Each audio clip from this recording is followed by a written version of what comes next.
charge. Amen.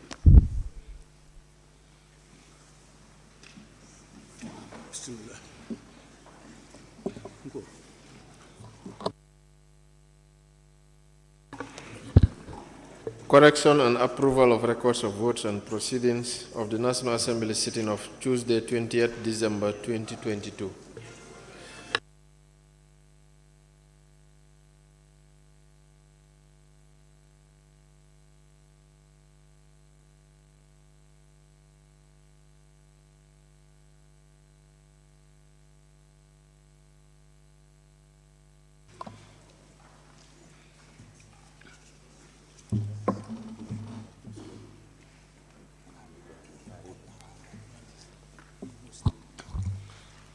Honourable members, the record of votes and proceedings of the National Assembly sitting of Tuesday, 20th December 2022 is before us for correction and approval. Can any honourable member please move a motion for correction and approval of the said record of votes and proceedings? Any honourable member? Honourable member for Opanyumi. Thank you very much, Honourable Speaker, for giving me the opportunity. Honourable Speaker, I rise to move that the record of votes and proceedings of the National Assembly sittings of Wednesday, 28th of December 2022 be considered for correction and approval. Thank you. Thank you. Any second honourable members? Honourable member for Shami. Very much, Honourable Speaker. I rise to second the motion. Honourable members, it has been moved and seconded that the record of votes and proceedings of the National Assembly sitting of Tuesday, 20th December 2022 be approved. Any issues or observations may now be brought by honourable members. We look at the said record of votes and proceedings as usual, page by page, beginning with page 1.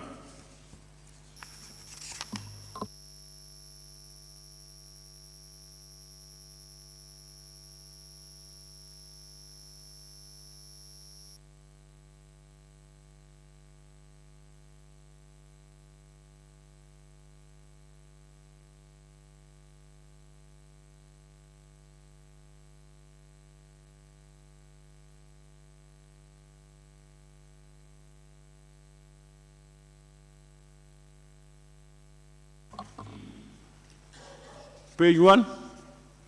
We now move to page 2. Honourable Speaker. All you know. Yeah, I just wanted to be clear with this one. I don't know. Just wanted to make some changes. That is at item 3, laying of papers and reports. Report of the Select Committee on Health Inquiry on the acute kidney injury.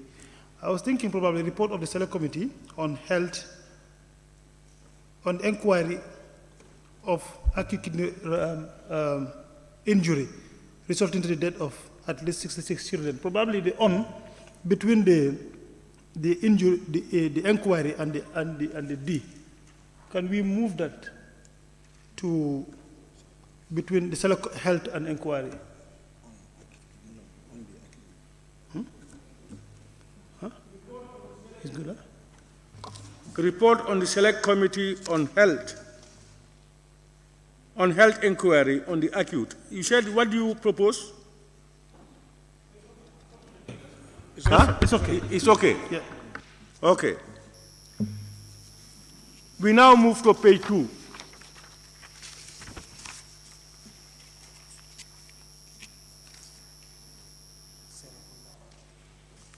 Honourable Member for Serekunda. Thank you very much, Honourable Speaker. I was absent yesterday with permission, but my name is captured here on absentees on members who were present. Yeah, you. Number 6, page 2. Honourable members, number 6 on page 2, on the members present, Honourable Musa Cham of Serekunda was absent with permission. and his name should be deleted and moved to those absent with permission.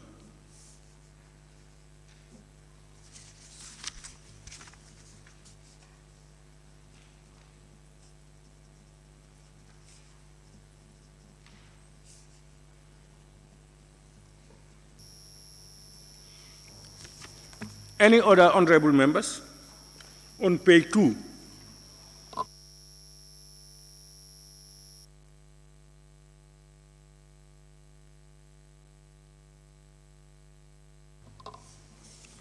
All right, honorable members, we now move to page 3. Let's remember to insert Honorable Musa Cham, who has been deleted from those present to those absent with permission.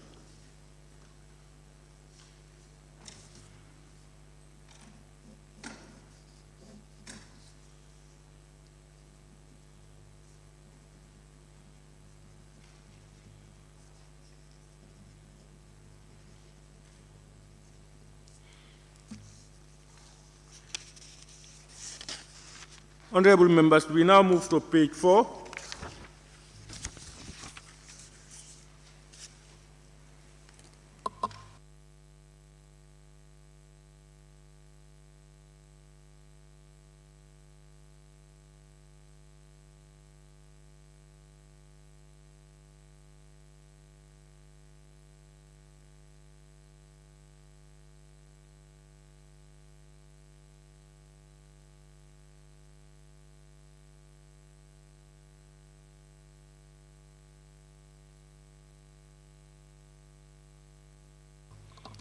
Honorable members, we now move to page 5.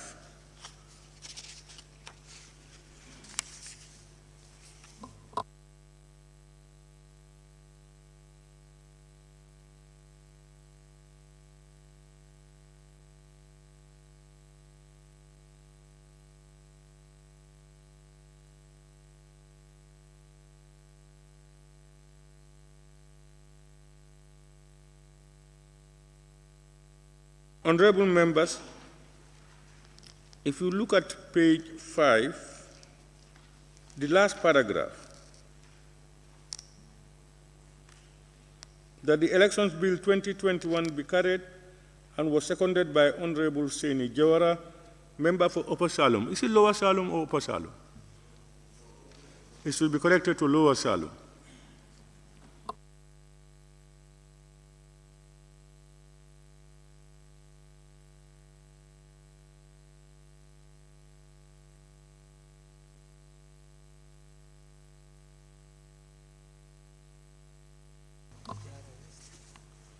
Yara West, page 5. Yes, Honourable Speaker. Please. Where you just read now, I think it should be carried over. That the Election Bill 2021 be carried over. Over is missing. Okay, the same place for your numbering, 6. Roman 6. 2021 be carried over.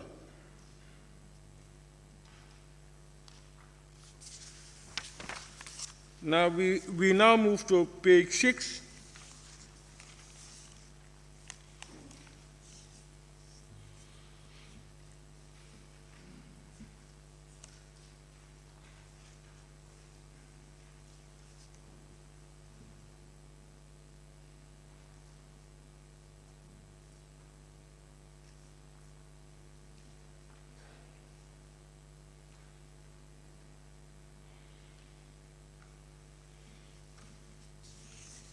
Honorable members, we move to page 7.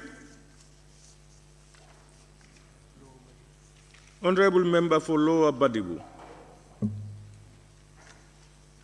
Thank you very much, Honorable Speaker. On the motion order 13, Honorable Lamin J. Sane, member for Birkam South, move a motion for assembly sit-to. It should be for assembly to sit beyond 6 p.m. to complete the business.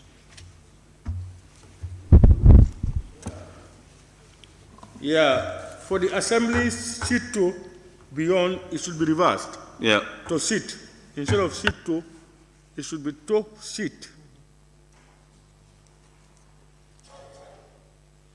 beyond 6 p.m. Thank you very much. Any honorable member for Bakar? The same observations? Okay, thank you very much. Any other?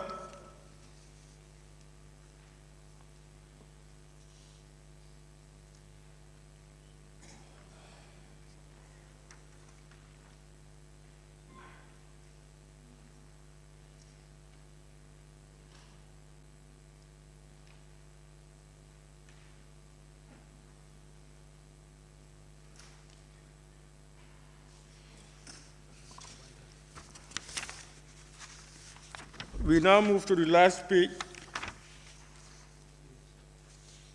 All right. That's page 8.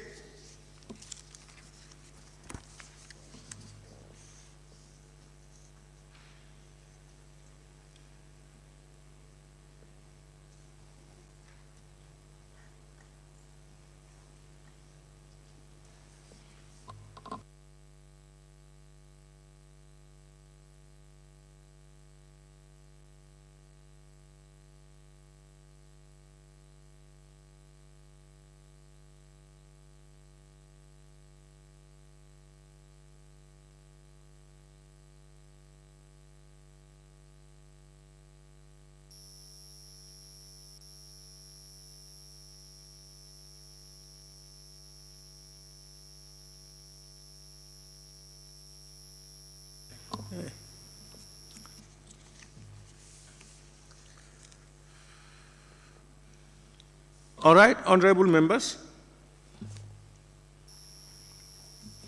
It has been moved and seconded that the record of votes and proceedings of the National Assembly sittings 2022 be approved with amendments. Those in favor, please say aye. Those not in favor, please say no. The ayes have it. Thank you very much. Clerk, may we proceed? Questions for oral answer. Motion, please.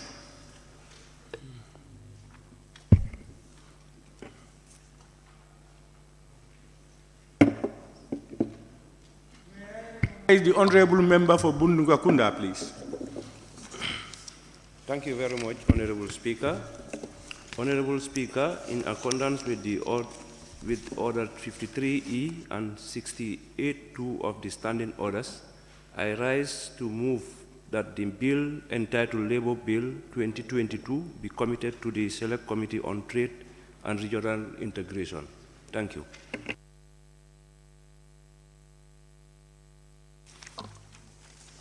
Honorable members, any seconder for that motion? Nominated member Fatou K. Jawara. I rise to second the motion.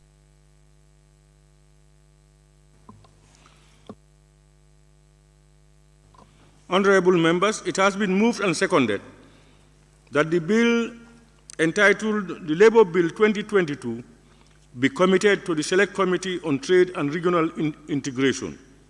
Those in favor, please say aye. Those not in favor, please say no. The ayes have it. The said bill is hereby committed to the Select Committee on Trade and Regional Integration for scrutiny and report back to plenary. Motion. Honorable member for Foni Kansala. Thank you, Honourable Speaker.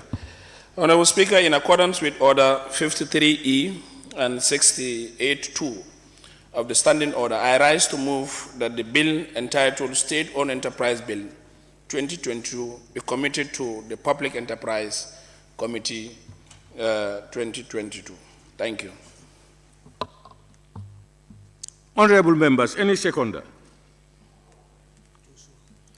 Honorable member for Joshua. Honorable Speaker, I rise to second the motion. Thank you. Honorable members, it has been moved and seconded that the bill entitled State-Owned Enterprises Bill 2022 be committed to the Public Enterprises Committee. Those in favor, please say aye. Those not in favor, please say no. The ayes have it. The bill is hereby committed to the Public Enterprises Committee for scrutiny and report back to plenary. Thank you.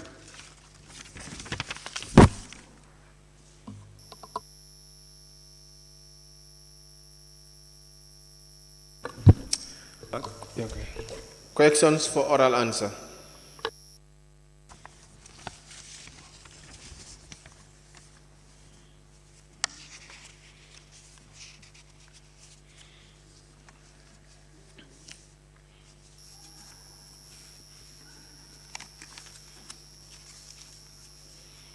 Honourable members, as per order paper and order 41.1 of the standing orders, today is questions for oral answers. Furthermore, as a reminder, clause 43 of the standing orders limited supplementary questions to 7 in total, 2 for the honourable member asking the question and 5 among other members. Therefore, we will proceed with the honourable ministers scheduled for today to give their oral answers. Thank you very much. Clerk, can we proceed now? Questions for oral answer, standing orders 36 and 41 by the Honourable Minister for Fisheries and Water Resources. May I now invite the Honourable Minister for Fisheries and Water Resources to take the podium.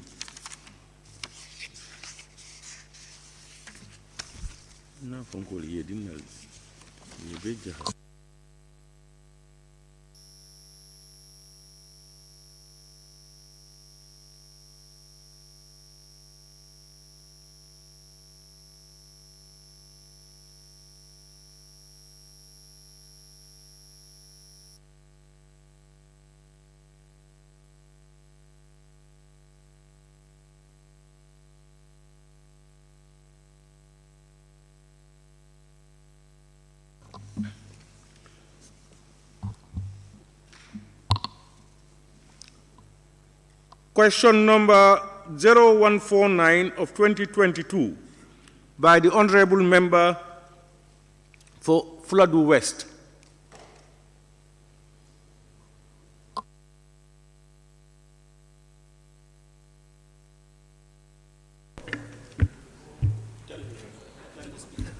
Thank you, Honourable Speaker.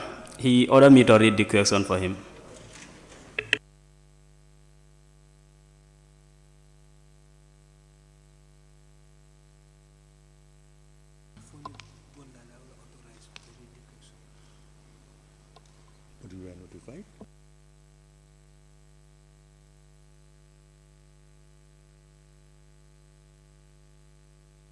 Honourable members, last time I gave a ruling that if you want somebody to stand in to read your questions or to do something on your behalf, the person should inform, if not me, the table office.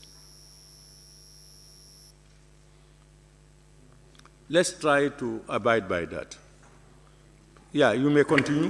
He did that, Honourable Speaker. Honourable Speaker. Honourable Speaker. Observation. Observation? Yes, if you made a ruling on something, I think the ruling should be irreversible. But I've seen that several times ruling will be made on something and, we don't go by that ruling. I think it's better that Speaker's ruling become irreversible.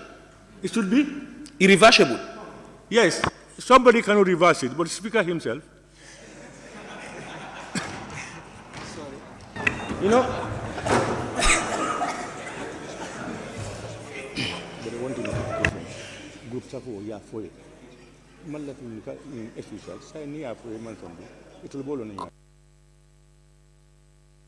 Honourable members, the essence is to do justice to your request.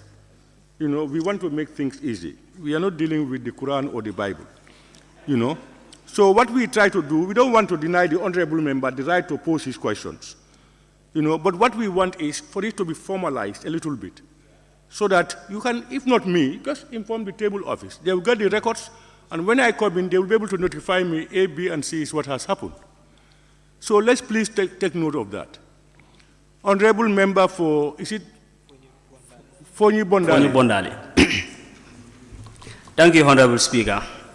Honourable Speaker, over a year ago, Ministry of Water Resources dug unfinished boreholes in Bantanto, Sarah Sophie, Sarah Njongan, and Sarah Seli in Upper Fuladu West constituency.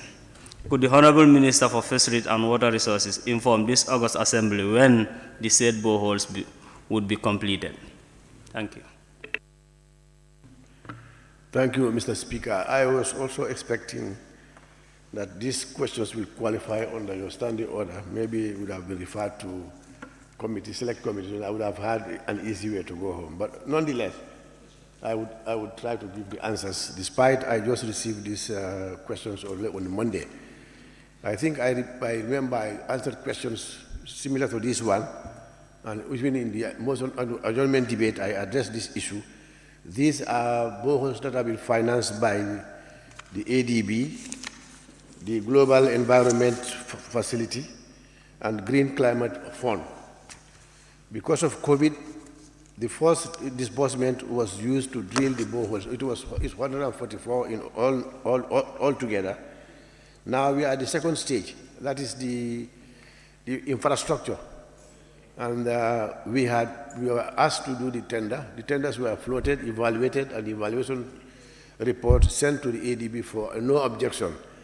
Yes, there's a delay in getting communication from the bank because of the three funding agencies have to be consulted and they have to all agree to it. Now that the bank just completed a mission here just 2 weeks ago, that's the midterm review to see how far these things have gone, and they've been countrywide, and hopefully before end of this month we'll get the response from them for the no objection, and we will sign the contract for the implementation of the rest of the component of the project. And we are hoping that by December 2023, works will be completed throughout the country.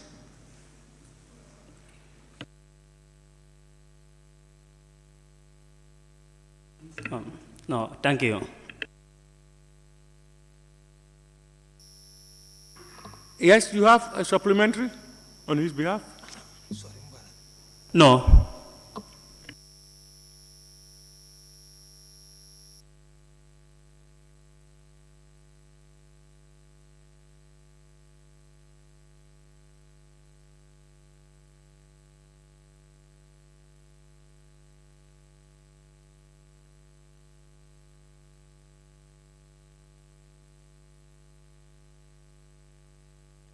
Yeah, Honourable Minister, I'm just being briefed by the table office that actually questions were sent to various ministries about 2 months ago, almost. They just sent the order paper to inform you about the time you should come to Parliament to answer to those questions. But the questions themselves were sent to ministries as far back as sometime in October.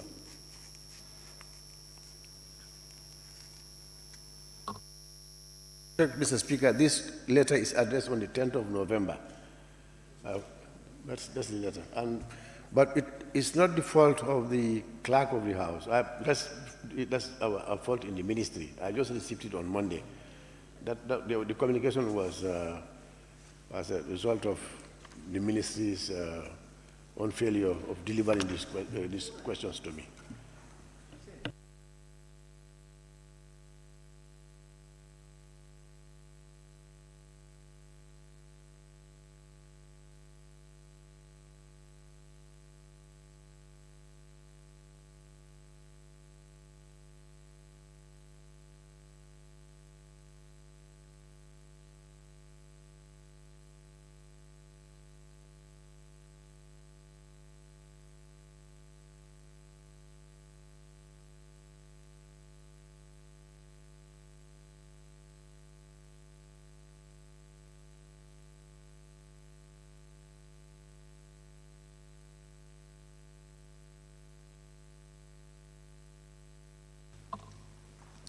Honourable Minister, it will seem as you received these things just about this week, and then there were no answers, written answers to these questions.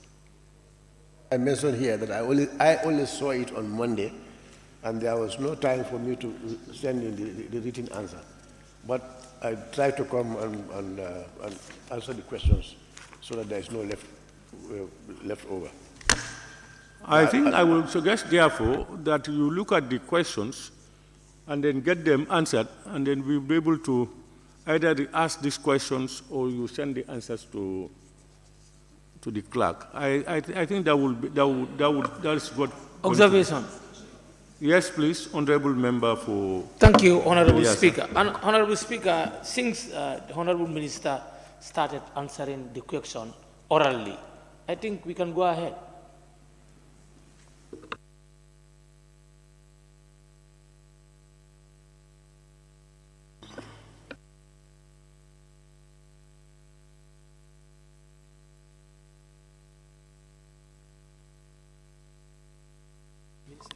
All right, Honourable Member for Lower Central Badibu. You said he started, I think, and then we can continue. Yeah, is the Honourable Minister himself comfortable continuing without the written answers to the questions? Are you comfortable? I am. You are comfortable? Yes. Okay. Yes, Honourable Member. Why is the Minister not able to provide us the written? Honourable Member. I raise my Honourable Member.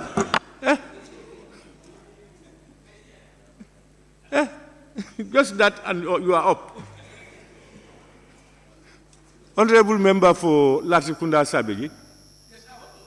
Inquire. Provide us the written answers because all the other ministers provide. So why is he an exception? No, he has explained that. The minister no, has but should we accept that? All right, let's be patient. He is not clear. He wants it clear. Let's be patient.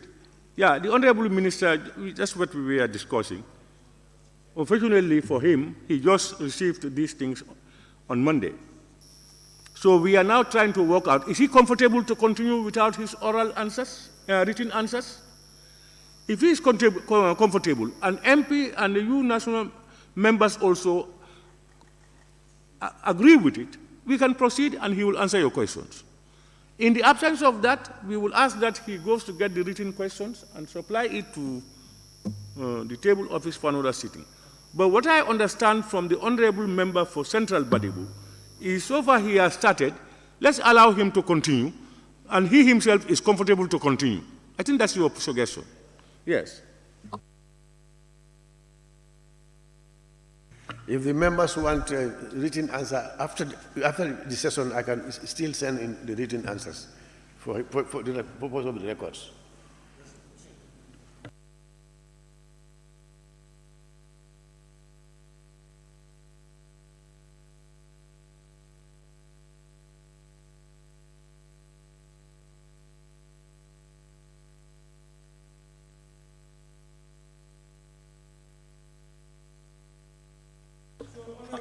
Honourable Minister, I think we can continue now. Yes, Honourable Speaker.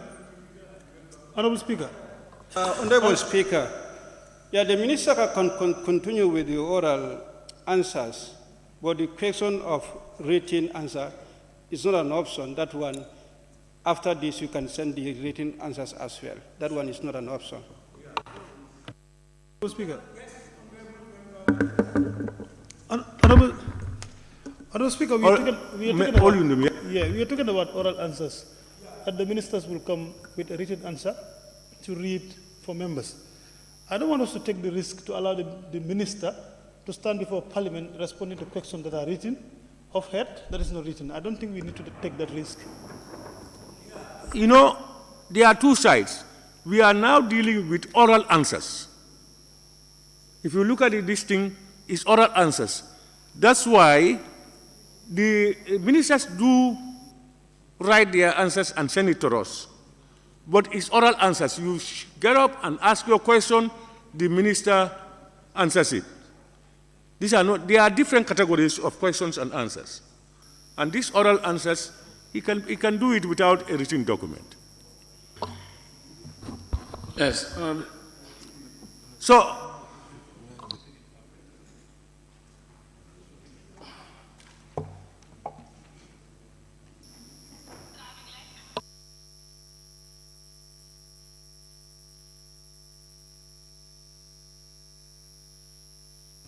Honourable.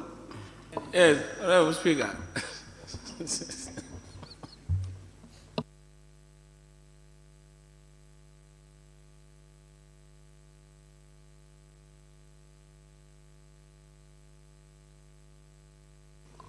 Yeah, our legal experts are advising me the same as I told you. Here we are dealing with oral answers, and that the minister, without written answers, can, if we as members need written answers, we can request or go to the, we can request for them, it will be sent to us. But this session, actually, do you have written answers, do you have the various answers from the ministers? You don't have it. You don't have it, so it is not necessary. It's oral answers that we are dealing with. So can we allow the Honourable Minister to continue?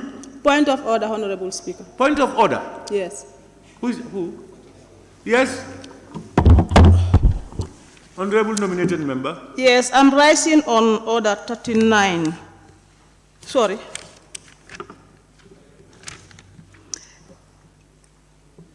Minister or the member answering on behalf of the Assembly authority shall cause an answer in writing. And the answer is not in writing. I think we should permit the minister to step in. Which section? 42. 42? Yes.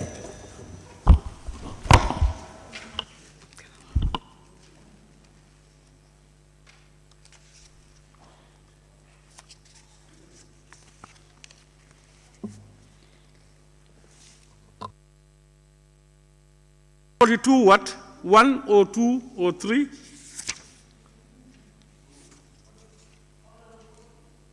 If the member is not present to ask his or her question, the member's name is called unless he or she is notified, has notified to the speaker before they start. On page 43, stand. Honourable Speaker. Yeah, I was looking at 42, the member subsection 2. The member is quoting a wrong clause. He is quoting a wrong clause here. Honourable member for Central Badibu, you are not the chair. No, Resume your seat. Let the chair address it, please. Point of order. No, there's a point of order. Point of order 42. Honourable member, yes. I'm trying to rule on a point of order. Then we can allow another point of order. Now, Honourable nominated member, section 42(2) deals with what I just explained to honourable members about somebody who is absent and wants his question to be read on his behalf. Continuation on page 43. Can you go to page 43? Page 43. On top, yes. That. All right. Let me read everything for you. If the member is not present to ask his or her question when the member's name is called, and unless he or she has notified to the speaker before the start of questions to the vice president or the relevant minister his or her desire to postpone the question, or has authorized another member to read the question on his or her behalf, the vice president, the minister, or the member answering on behalf of the assembly authority shall cause an answer in writing. That is different. No, that is different. This is honourable members. Let's be clear. Let's read all to finish. A, to be provided, authority shall cause an answer in writing to be provided to the member within 2 clear working days from the date on which it was scheduled to be answered, and to be circulated to all members within the minutes. What he is saying here is a member is not coming, and probably he has not got authority to be asked, or he asked a question. The minister could provide a written answer to that question because of his absence. You know, he can provide a written, within a limited time. It's not during the session. It's within a limited time when the session is not on. So that's what this is relevant to. But you know, honorable members, we have various categories of questions by parliamentarians. Some questions are written questions. Some are oral. These ones are oral questions and answers. Yes, we ask ministers to supply us with answers, but usually it's retained here with the administration. We don't usually have it. But if they are required to provide you with written answers, it will be circulated to all of you. So these are oral sessions. So the minister, when you ask him, he answers. If he can prepare his answers and come to read it to you. He can do it off-head. So the minister is comfortable to continue answering your questions orally. So let's ask the questions and he will answer.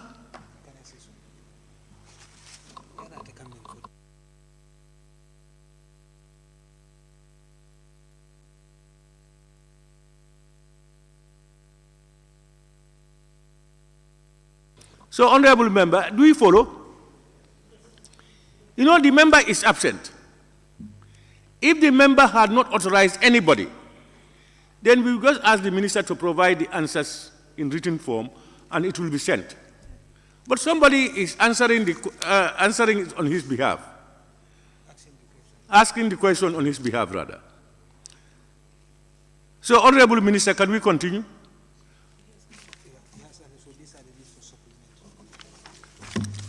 Now, we have supplementary questions to your answer. One is from Latrikunda Sabiji. Thank you very much, Honourable Speaker. Honourable Minister, when you mentioned about infrastructure component of your borehole drilling, what I understand about borehole drilling contracts, you drill the borehole, put the drilling cap, you pull the chain link fence. Point of order, Honourable Speaker. Point of order. Find the distribution. Point of order, Honourable Speaker. Explain all right, to me can we listen to the honourable infrastructure member? Component Honourable member. Honourable member, immediately there is point of order. The one speaking sits down.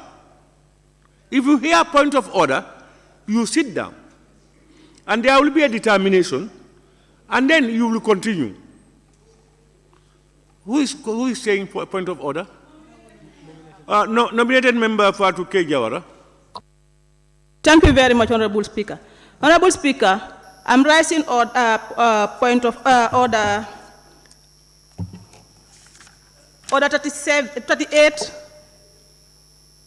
38.2. No speech shall be made by any member in asking a question, and no debate shall be permitted on any question. So let the member go straight to the point. You cannot give me instructions. Is the Speaker? It's the standing order that is instructing you, not me.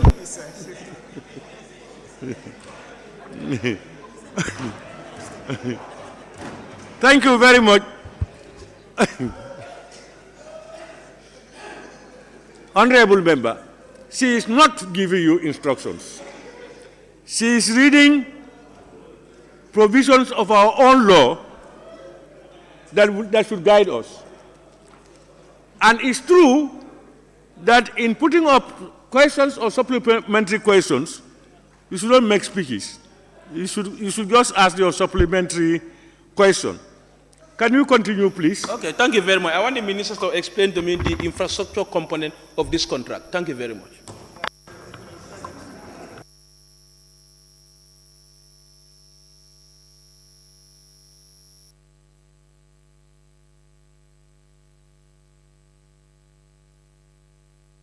Honorable Minister, you can continue. I mean the installation of the water tanks and also the pipe laying and finally the distribution of the system from the pipes to the different water points. That's what I mean. That's what's left. Honourable Member for Same. Thank you very much, Honourable Speaker. Honourable Minister, can you please provide a list of all the unfinished boreholes per constituency? A comprehensive list will be provided, but I don't have it readily available now. But in all, okay, I can do that later. I'll furnish you with that. Honourable Member for Combo South. Thank you very much, Honourable Speaker. Honourable Minister, you mentioned 144. Is it $144, $144, or 144 million? 144 boreholes. No, the total cost you mentioned. No, I did not mention the cost. I said 144 boreholes. Okay, good. Honourable Member for Central Badibu. Thank you, Honourable Speaker. Honourable Minister, in an event, these funds, they don't materialize. Do you have a second plan, option B? I am sure these funds will materialize because the team just left 2 weeks ago, and we have been given assurance that we will get in the no objection. And once that no objection is sent, it means the funds are already committed. Honourable sorry. No other option. There's only one option. Honourable Member for Woodley East. Okay, thank you very much, Honourable Speaker. Honourable Speaker, could the Minister give us a time frame for this particular project? Because these boreholes, as it is mentioned, were dug almost a year ago, or more than a year ago, but still now there is no progress. Could the Minister give us a time frame? When are these boreholes going to be completed? When? What can we tell our people? I think I've just said that these boreholes will be finally completed latest December 2023. That's the time frame I can give. Question number 0150 of 2022. Honourable Member for Combo East. Thank you very much, Honourable Speaker. Honourable Speaker, can the Honourable Minister update this August Assembly on the Gambia factory, which has been a major source of... Honourable Member, can you just read the question so that we follow it? You mean? You have the question with you on the other paper? Yes. Yeah, just read it. Honourable Speaker, Gambia factory has been a major source of employment for women and youth in Combo East constituency, but it ceased to operate for years now. Could the Honourable Minister for Fisheries inform the August Assembly if there are any plans in placing to revive the factory? Mr. Speaker, I am sure the Honourable Member is aware that this Gambia factory is under litigation. And he is also aware that recently we paid for witnesses to go and give evidence before an arbitration in France. And before a final decision of that arbitration, there are no immediate plans to do anything there because as it is a result of a litigation. So we have to wait until the decision of the arbitration. Then we have, although we have so many investors who are coming around and they are interested in that facility, but we cannot do much because it's currently it's under litigation. And it is now even the responsibility of the Minister of Justice that is handling the issue there. Honourable members, if it is under litigation, I think we may proceed to the next question. Question number 0151 of 2022 by the Honourable Member for Combo East. Thank you very much, Honourable Speaker. Honourable Speaker, could the Minister for Fisheries and Water Resources update this August Assembly on the status of the wharf built at the Bonto Tunjina fish landing sites by Muktara Holding Company. Wharves that are constructed are not under the portfolio of the Ministry of Fisheries, but rather under the Ministry of Transport. And I think GMA is responsible for the wharves and the likes. So we cannot give any answer to that one, as it's not within our portfolio. I will refer them to the Ministry of Transport to be able to give them a definitive answer as to why it is constructed there. Thank you very much. Honourable Minister, thank you very much for your answers to our honourable members' questions. We thank you with your technical staff. We now, clerk, can we proceed? Questions for oral answer by the Honourable Minister for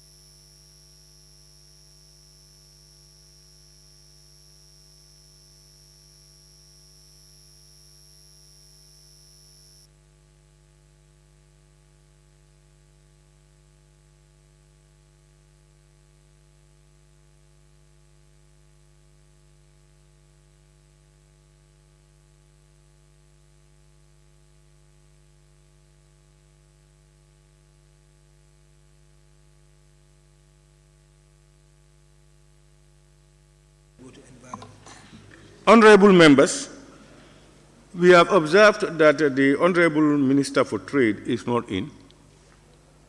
That's the next minister to be posed questions. And the table office will reconfirm his attendance today. Meanwhile, we proceed to the next one, which is the environment, climate change, and natural resources. Okay.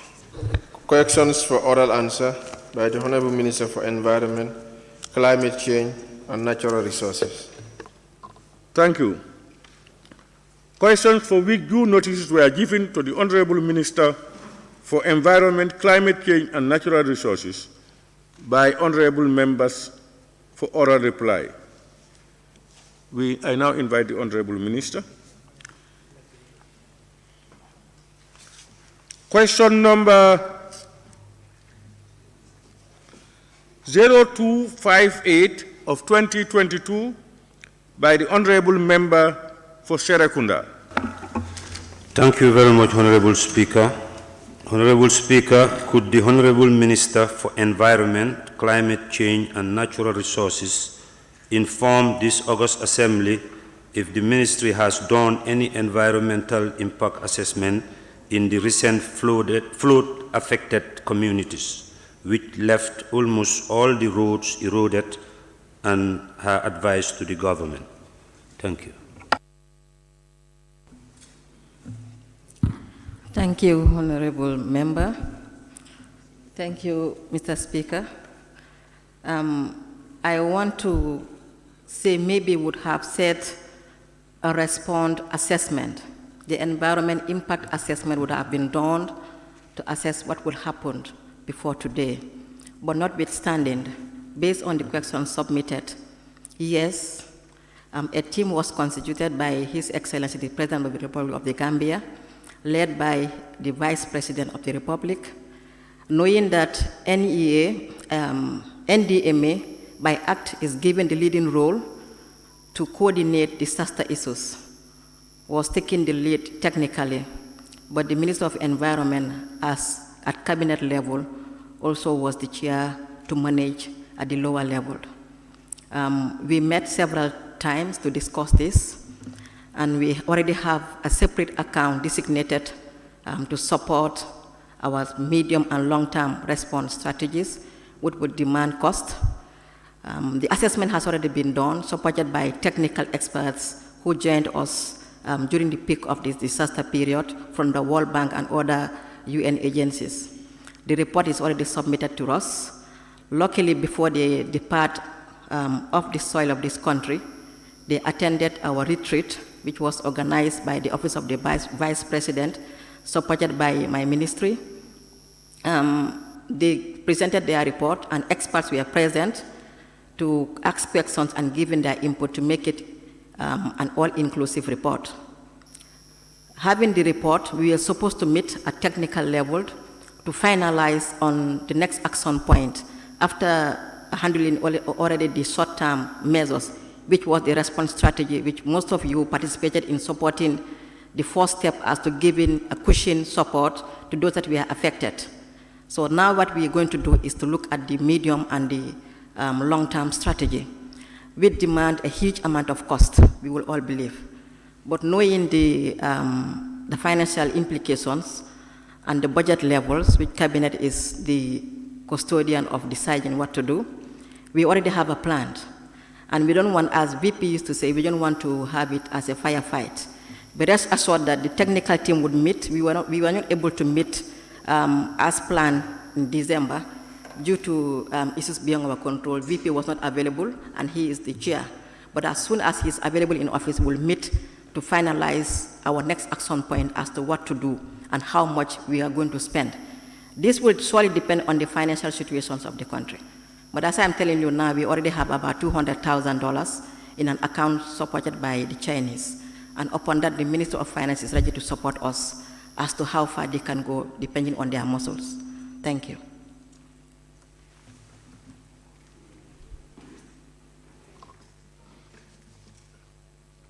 Yes. I have a supplementary question. Yes, you have? Yeah. Please go ahead.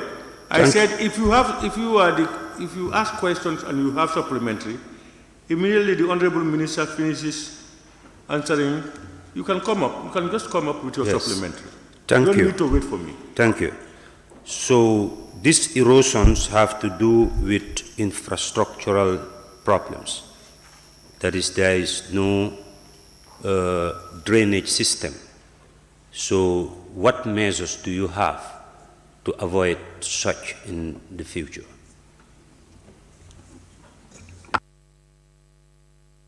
Thank you. Maybe you want me to go into details. I did mention that we already have a report presented, and the report, be rest assured, will be all-inclusive. Everything is in it. Because among the technical task force, you have the NRA as also very key role players.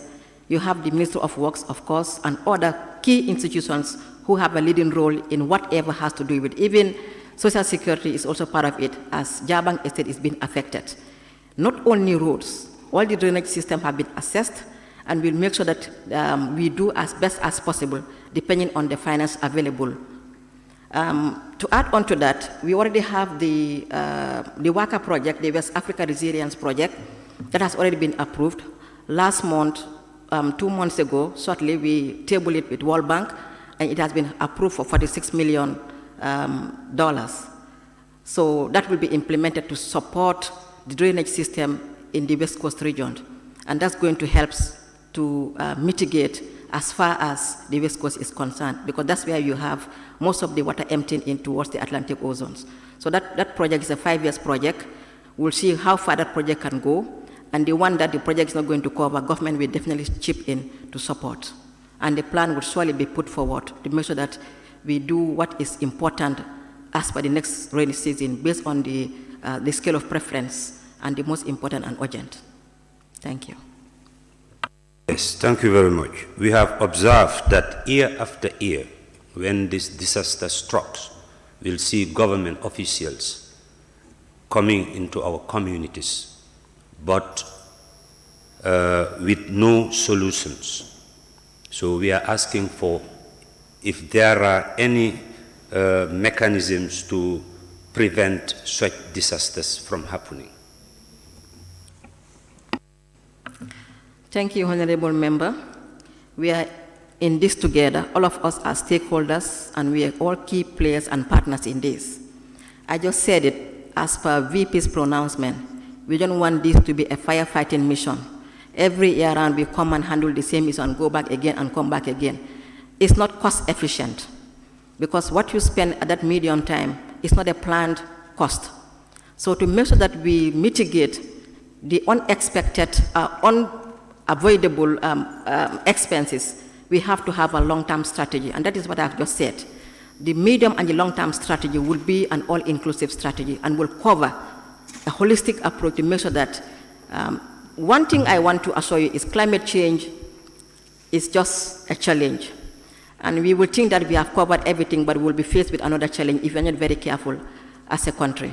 But we will do our best to make sure that we have a long-term strategy to mitigate the impact on all of us. And we will not be handling this issue year-round together. It's expensive on government, and we as wise thinkers, we don't think it is feasible to allow us to only come and talk and without any actions. We'll implement, inshallah. Honourable Member for Kiang West. Honourable Speaker, I want to ask you, Honourable Minister of Environment, if you are aware that the current undergoing road construction on major roads and feeder roads are causing floods to some of the communities. And if you are, what steps do you take with the Ministry of Works to solve this problem? Thank you very much. Thank you. I will say my bit because this concerns the Minister of Works.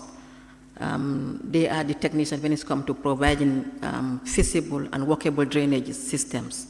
But notwithstanding, as it has an indirect impact on the environment, we did consult with them, and they are fully aware that drainage, workable drainage is key to maintaining a friendly environment for all of us, and they are incorporated that. One thing I know is difficult for people to be relocated. Some people you pay them, like in the case of Basse. Some people we are already paid to relocate, and they did not. It is our responsibility collectively to relocate and then to force them to relocate. But I hope National Assembly members will not come after us to say that we are forcefully moving people. But we have to, because they are already receiving their compensation. They have to move away so that water would easily pour to the right channels. The Minister of Works, be rest assured, are already informed that a lot more needs to be done. They already did a lot, but they know that we have to make sure that we look at the contours of the waterways and follow them accordingly. Thank you.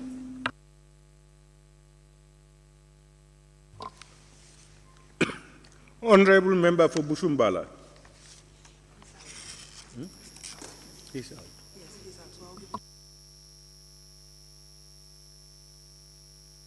Honourable Member for Latrikunda Sabiji.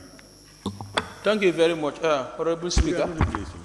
I'm making a statement to you, then later the question to the Minister.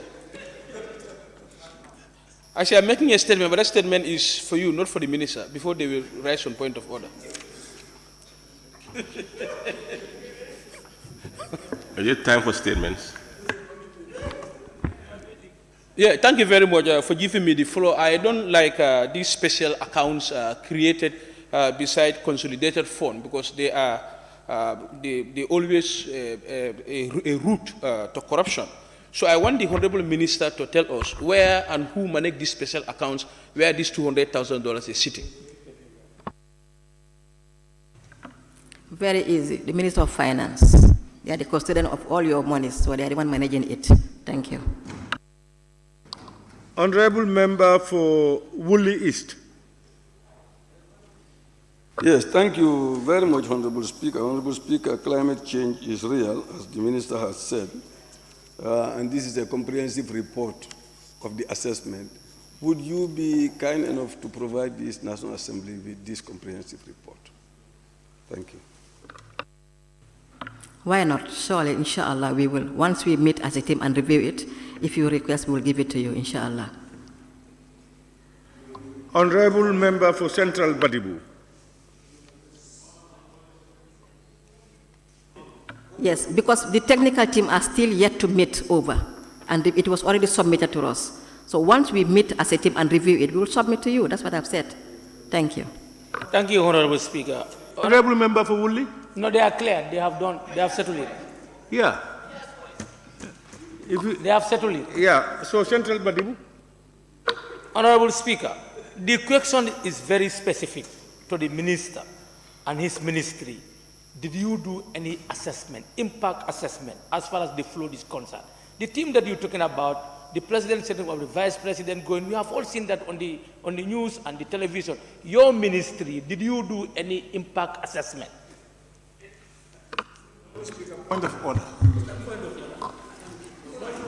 But I already said that. No, Honourable Minister, hold on. Somebody is saying point of order. Opanyomi? Honourable Speaker, admissibility of the question, 38. 38(1)J. A question fully answered shall not be asked again during the same session. But this was not fully answered.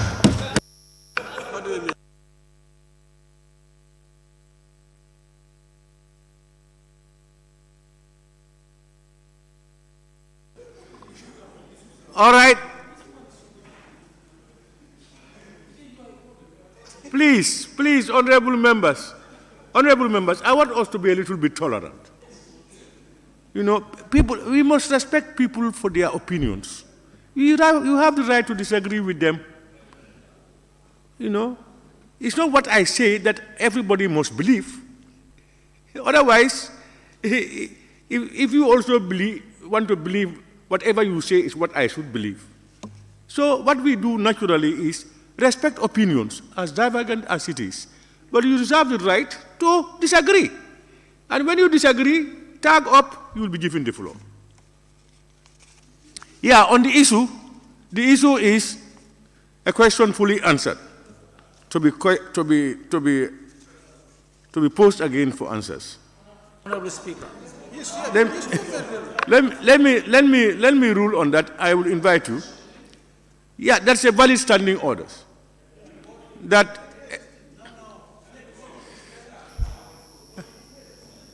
honourable members, I say let's be a little bit tolerant. That's a valid standing order point. That questions fully answered within the same session should not be asked again. Yes.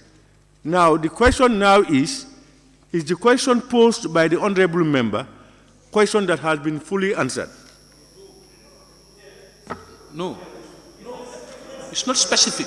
The question was specific. The minister was not specific.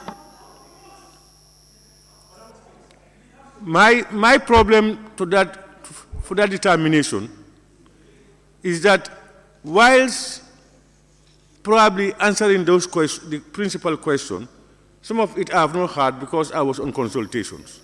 So I am not fully sure whether what he has asked has already been answered. And because of that, as I'm the referee, and I don't have the facts in my hands. Honourable Speaker. Please, let me just learn. So I want to believe, because probably I have not heard it, and I am to make determination, and therefore I would love to give him the floor to ask. Now, you want to say something, honourable member for, is it Olyundum?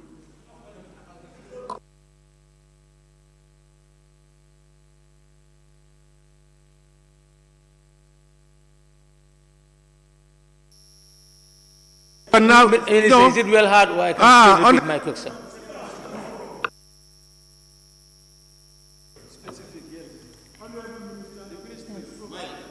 Yes. I don't mind to repeat it, but I said it. The National Disaster Management by Act is the leading institutions when it comes to disaster issues. They took up the role to assess the impact, and a detailed assessment was done, not only by the country. Now, if we are asking the ministry specific, I was the minister leading it.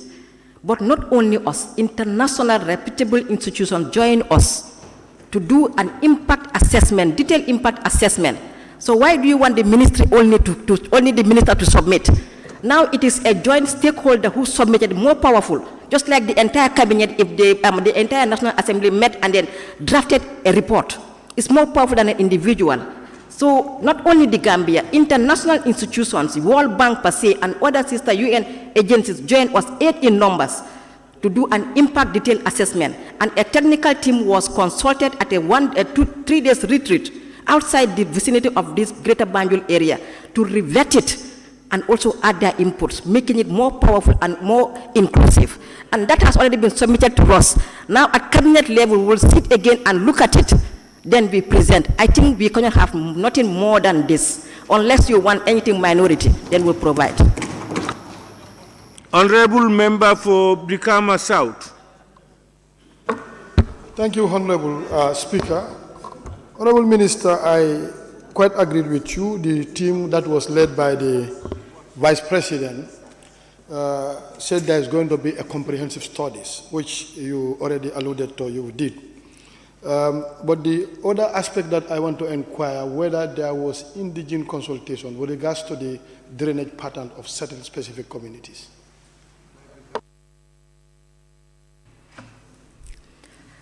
Not specific to individuals, because we were already on the ground. But the NDMA regional officers were all consulted, because they were the one working directly with the people affected, and they were collecting reports as per what comes from the individual families or people who were affected. So they have all the reports.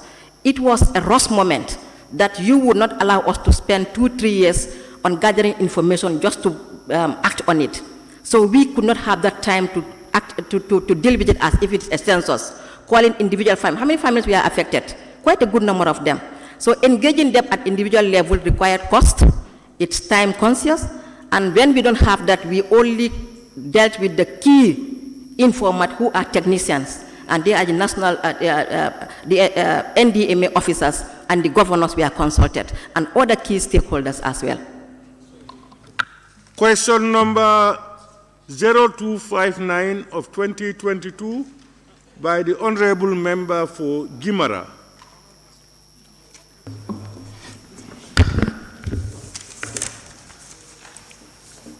Thank you, Honourable Speaker. Good morning, Honourable Minister. Honourable Speaker, could the Honourable Minister for Environment, Climate Change and Natural Resources update this August Assembly on the level of enforcement of anti-littering? Sorry, I'm reading the wrong one.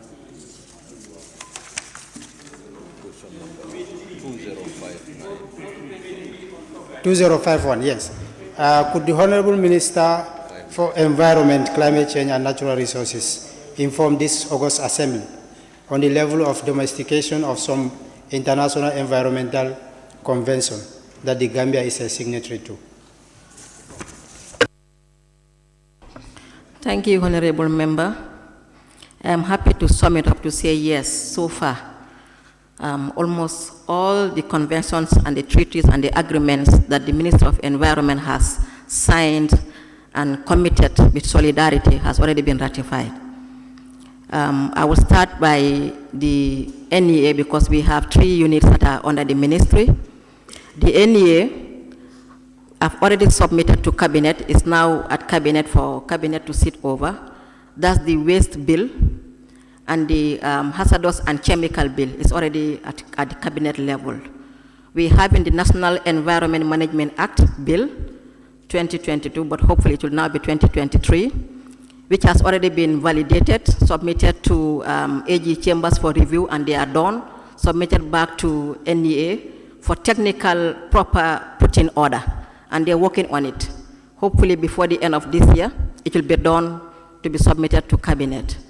For the forestry unit, they also have submitted to my ministry the National Forestry Policy 2023, and this will also be tabled to Cabinet as soon as the Cabinet paper is done. Hopefully I'll receive it today for review. And for the Parks and Wildlife, the CITES bill, which is the Convention on International Trade in Endangered Species, is also been validated and updated now at the AG chambers for the legal review. Their biodiversity and wildlife also bill is also updated, submitted to AG chambers for their legal review. For the ministry as a whole, 2021, the Gambia submitted its second NDC, sounding as the most best in the world NDC that responds to the UNCCCs and also the Paris Agreement temperature reduction planned. Upon that again, to work through the strategies, just few months ago, the last quarter, the second quarter of this, the third quarter of this year, my ministry also validated the long-term strategy to last us up to 2050 for us to implement issues of climate change that are of sound value with respect to international treaties and conventions and agreements. So that sum it up to tell that, to inform this August body that we are on track as far as all the conventions internationally and nationally is concerned, and as per the Gambia's commitment to climate change and natural resources protections. Thank you. Thank you, Honourable Minister, and thank you so much for that deliberation. So would you be able to submit the list of this convention that you just mentioned to the National Assembly? Sure, inshallah. By the norms, these bills will surely come to National Assembly for you to finally give your rubber stamp, and they will soon come to you, inshallah. Thank you. But I will provide the list accordingly. Okay, thank you, Honourable Minister. Thank you. No, we don't have rubber, but we have plastic. Whatever, iron stamp.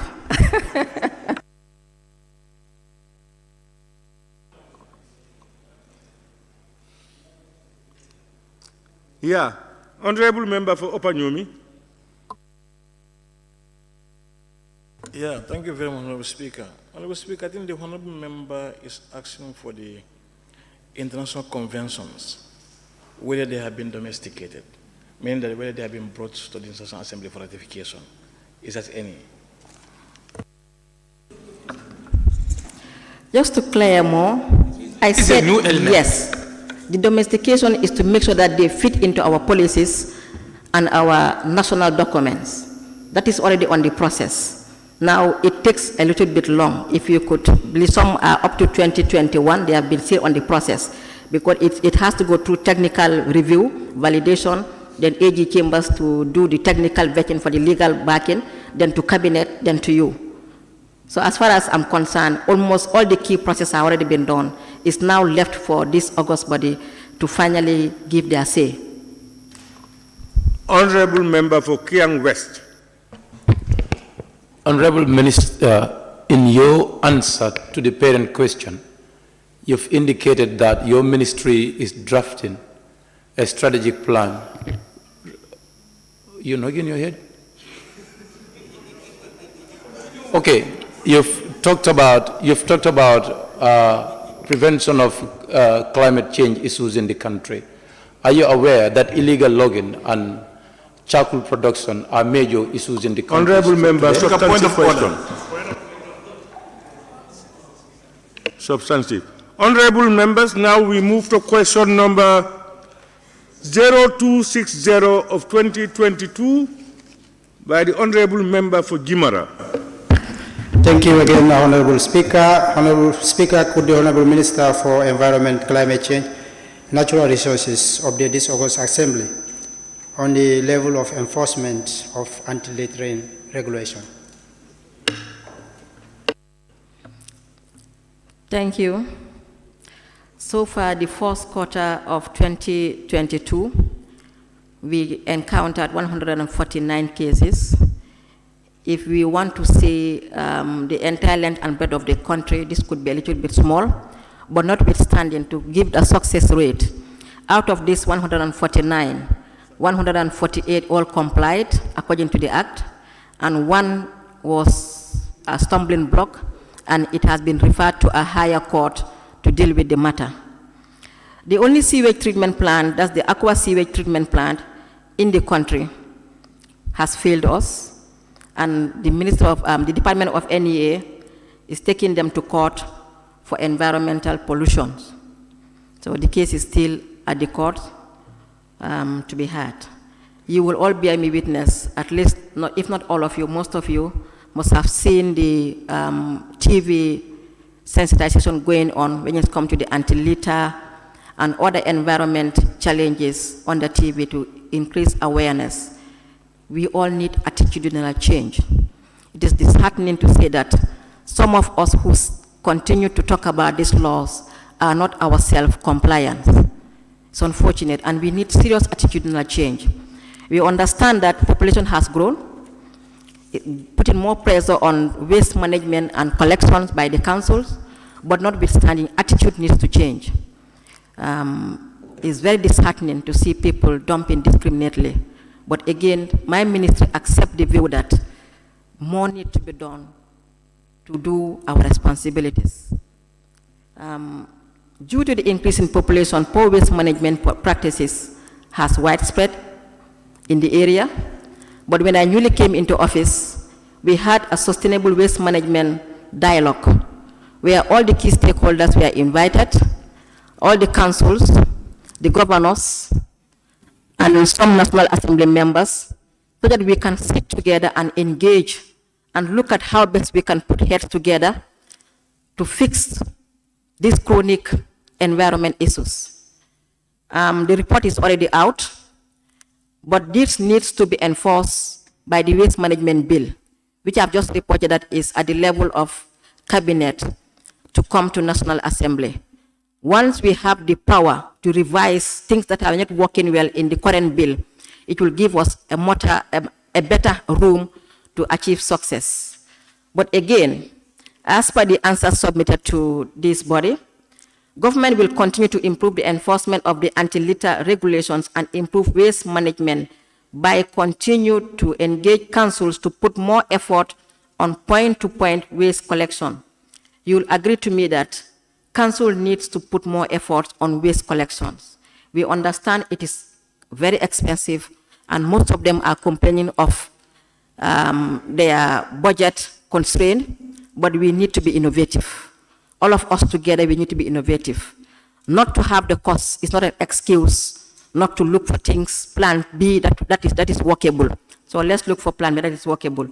Continue to follow up with the Ministry of Lands to finalize the land acquisition process of the proposed sustainable land, sanitary landfill.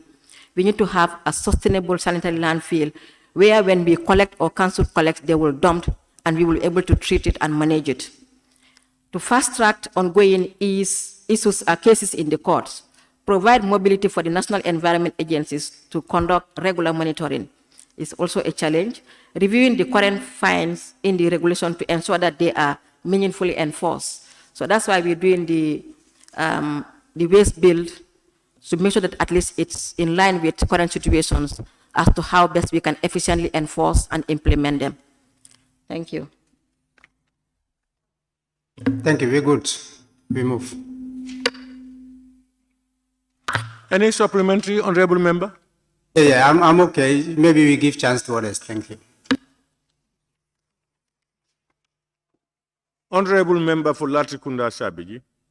Thank you very much, Honourable Speaker. Honourable Minister, you agree with me enforcing environmental laws through our normal court processes might be very difficult or sometimes a delay. Is your ministry considering, like, say, creating specialized courts at the level of environmental agency to deal with these environmental regulations? Thank you. Good point. Maybe I will sell that to my technician so that we can see how best to put that into an enforcement. Thank you. Honourable member for Woolly East.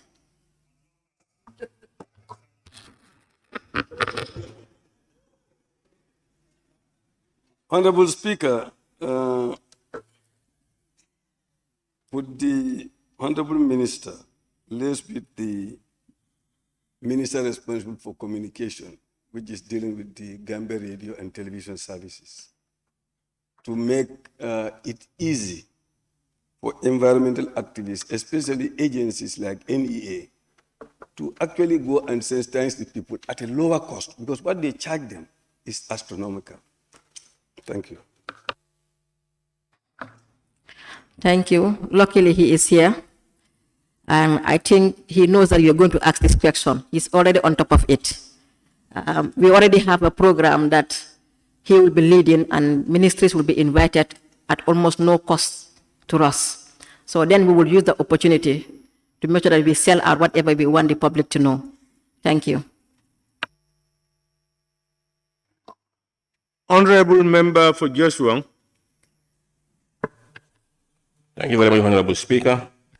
Honourable Minister, I know my question will start somewhere and then end up being a question. I mean, if you come to... It's a question. It's a question. I'm coming up. Honourable Speaker, I'm coming up. Allow me to ask my question. You, Point of order. Honourable member, please put up your question.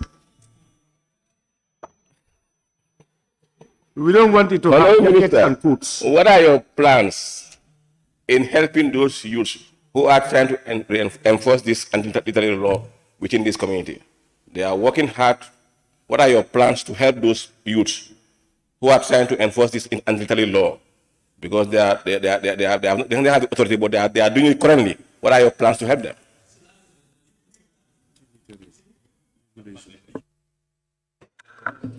Thank you. Thank you. I can comfortably say that I have a focus in that. The young people have a key role to play in this. And I met one very active young lady. They have an association. I forgot the name of the association. And I advised her, my key main issue is waste management. It hurts me if I pass any uncontrolled dump site along the highways. It hurts me so much. So I told her that for us to support and work with her to sell ideas, they have to register and put themselves together because they are the key engineer to pioneer these waste management issues. And I'm advising her to work on registering their association. And once that is done, we have discussed so many things that I don't want to sell out now. But once that is done, we'll be able to give them the support technically so that they can work with council, of course, who are the leading body to collect waste. Honourable Member for Central Badibu. Thank you, Honourable Speaker. Honourable Minister, you made mention of councils as the key partners in ensuring that this anti-littering regulation is enforced. Do you face any challenge from the councils?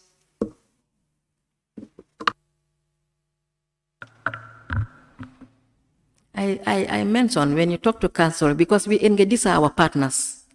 We are council, and then council is ministry. So we engage. What they used to tell is they have financial issues, but we also encourage people to be innovative. We don't have to say that we don't have the means. We have to solve the problem. It's a matter of must. So we have to crack our heads and have plan A, plan B, plan C, up to the end, but just to make sure that we solve the problem. And we're working with them. So you have challenge. You have challenge. Yes. We have help. Honourables. Honourable Speaker, please, can I make an observation? The Honourable... No. Honourable Member... The Deputy Speaker is distracting us. We are not talking to him. And he's telling the Minister not to answer. Yeah. Sorry about that. Deputy Speaker, don't distract them. Honourable Member for Senate...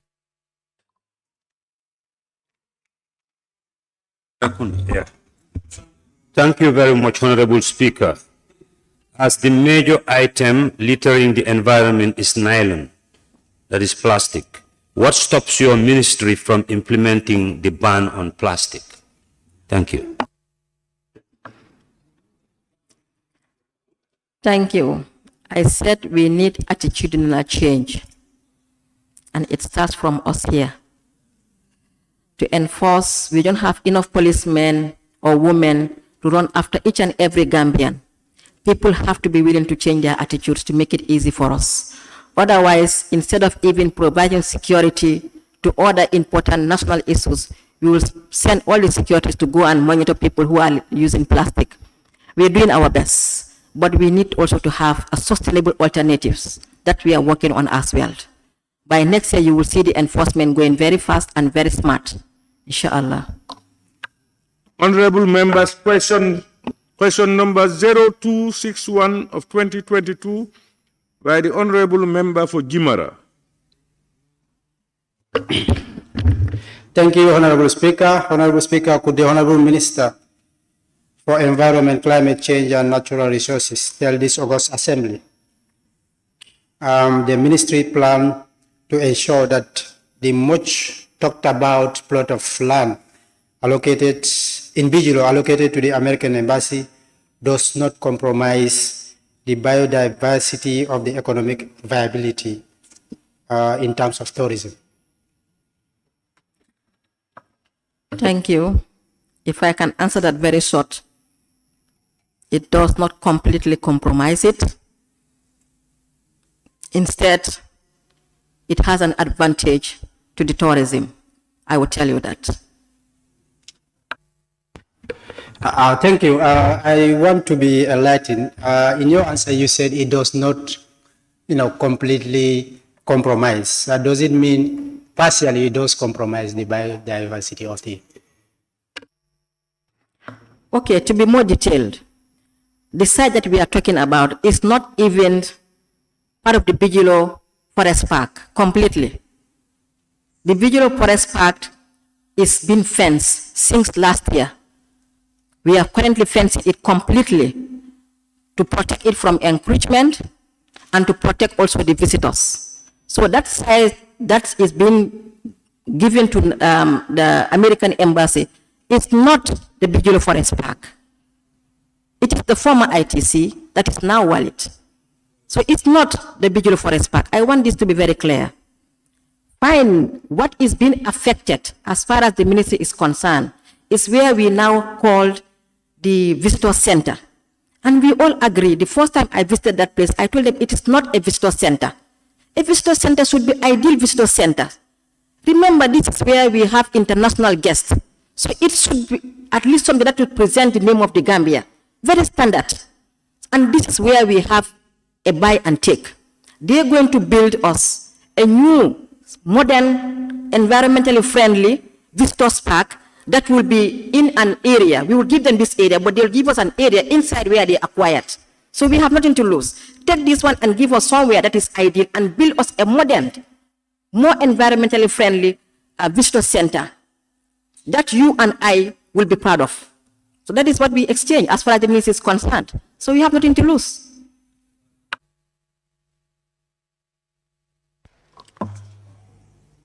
Honourable Member for Central Badibu.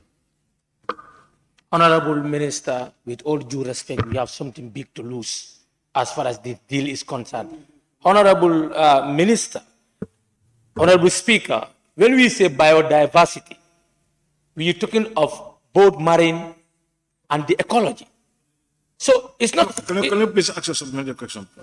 It's not supplementary. Honourable Speaker, the question... Point of order. Point of order. Point of order.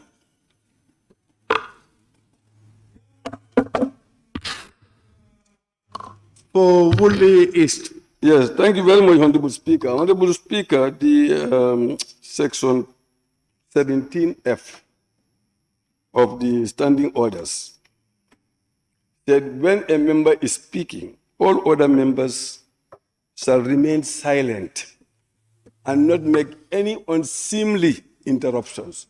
But the honorable member for Upper Nyomi is always interrupting people, and you would not know. He's always disturbing the assembly.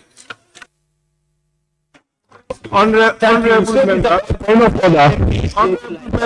Point of order. Honourable member, there is a point of order on the floor. Honourable member, it's very unfortunate that a lot of honourable members are fond of disturbing us. Lot of you, from both sides of the aisle. If we want to follow that, nobody will remain here. Very few. So what? Illegal. The ruling cannot go contrary to the law. It is not good. It is illegal. So we must all try to abide by it. But you see what happens is somebody will make a point of order on somebody for doing something wrong, and tomorrow the person himself will be doing the same thing. So what we are saying is, as much as possible, let's go by our own standing orders. I am very strict on the standing order because it's our own regulatory framework to regulate us. So let's try by all means and by the honourable members. If somebody is saying something, leave the person in peace to say what he wants to say. Let's not disturb the person. At the end, you can come up and probably object or do whatever you think fit within the ambits of the law. Please, Please. Thank you. Honourable Member of Central Balibu. Thank you, Honourable Speaker. Honourable Speaker, what I'm saying is, I said I totally disagree with the Honourable Minister. The component of the question that talks about biodiversity, this land allocated to American Embassy, we have faunas and floras at that place. We have the both animals and trees at that site, and we have the marine life also. It's very close to the sea. So what I'm saying is, this is not a good deal for our country. As far as biodiversity is concerned, we cannot say that we are going to reap something out of the deal that is going to make the environment friendly. It's a bad deal for the country. Thank you, Honourable Member. That's your opinion. But I want to emphasize that we have to trust our technicians. You cannot be National Assembly and also the Director of Forestry at the same time. We have a committee that sat over this and critically looked into it. A very diverse committee was tasked to look into this. And based on their advice, that is what Cabinet is implementing. I want to assure you that as of today, for example, you are having a wallet who is occupying that space. They are doing little justice to the demand of the environment. You have enough empty space there that could have been utilized to turn into green space, but they are not. And this new deal, for example, if we are going to lose 5 trees, they are going to implant another 30 trees. Is this not a good deal for the environment? So this is what we calculated. But rest assured that technicians sat over this and look at all the direct and indirect impacts to the environment. This is the minister that you have given the charge to look into this. And we did our best, and we think our best is the best for the country. If you have other things, we welcome all opinions, but with due respect. Honourable Minister, you know you have two minutes for supplementary questions at most. The Honourable Member for Kiang West. Honourable Speaker, could the Honourable Minister tell this August Assembly if this land allocated to the American Embassy is sold or allocated? The negotiation is still going on. So that one is for the Minister of Finance. Whatever has to deal with money is the Minister of Finance. He is part of the committee and he is responsible for that. You may ask the Minister of Finance. Thank you. Honourable Member for Woolly East. Yes, thank you very much, Honourable Speaker. Honourable Speaker, the Minister is informing us a lot of information that we don't know. Can the Honourable Minister share that information in a written form, especially with the committee, because the chair of the committee raising these issues? Can the Honourable Minister share that information with us in writing, please? All the benefits of providing this land to the American Embassy in terms of environmental benefit. Can you provide that information? And also, Honourable Speaker, observation. No, I'm not raising another question. I'm saying, Honourable, listen to me. I'm speaking to the Honourable Speaker. Honourable, you have posed your question. It's not answered. You want to continue. No, I want to observe. No, you cannot observe when you are. Wait until your question is answered and then you observe. Okay, thank you, Honourable.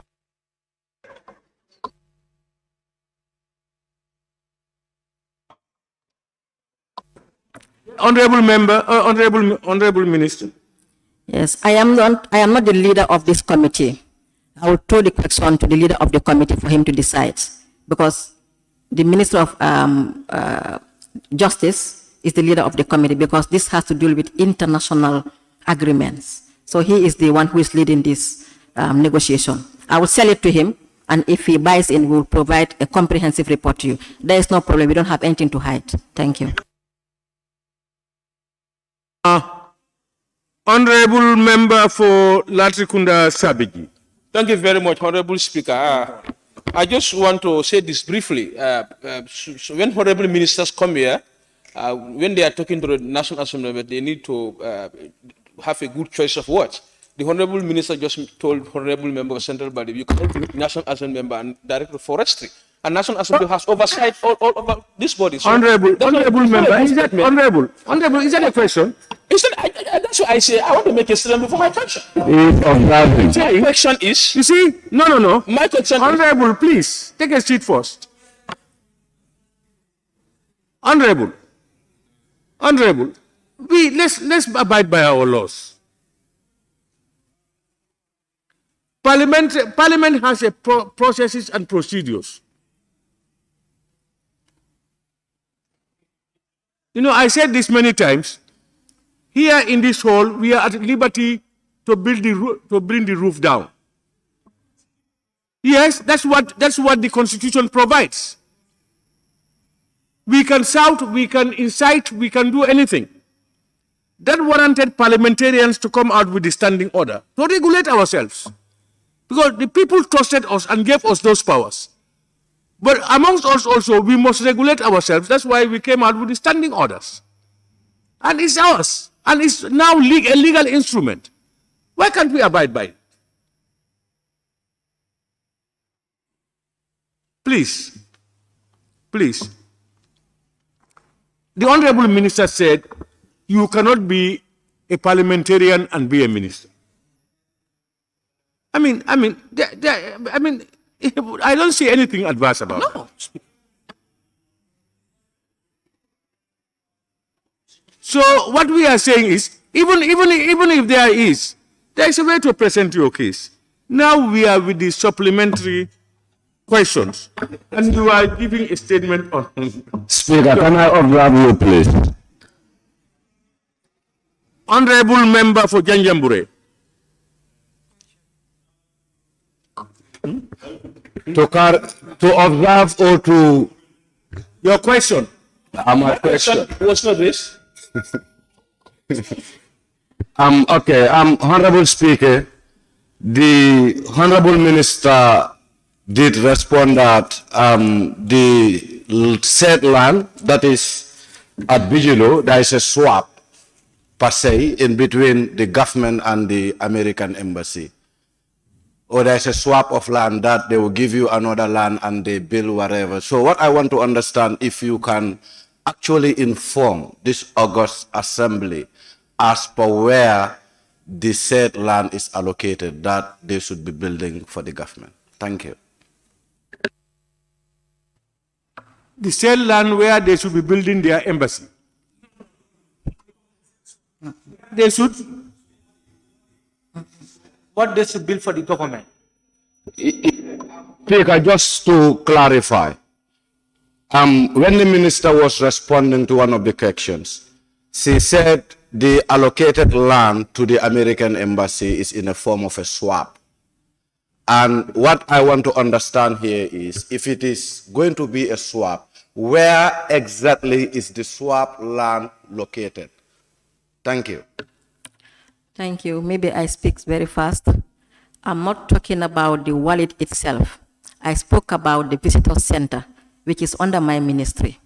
The visitor center that you have, that is behind the said land, is where you have the access road to the sea. So that visitor center is now being changed. We're going to be having another visitor center on the main road, the other side from the wallet entry point, where the American embassies could have acquired, but they will give us the same size of land and build a new visitor center for us there. So instead of you having to go at the back to access the park, now you'll access the park from the front.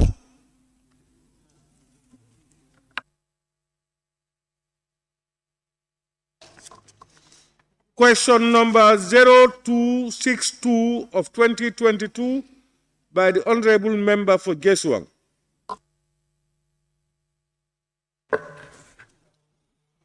Thank you very much, Honourable Speaker.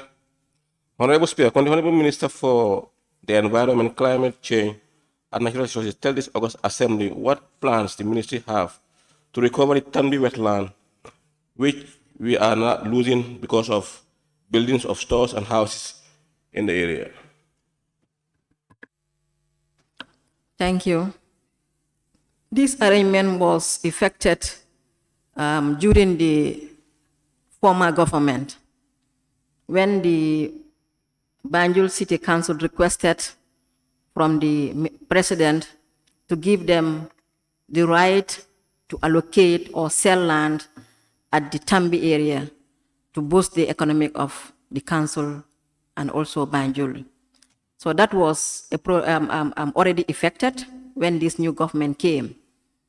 Most of this land that we are allocated, that we are all witnessing today, we are already affected, committed during the former regime.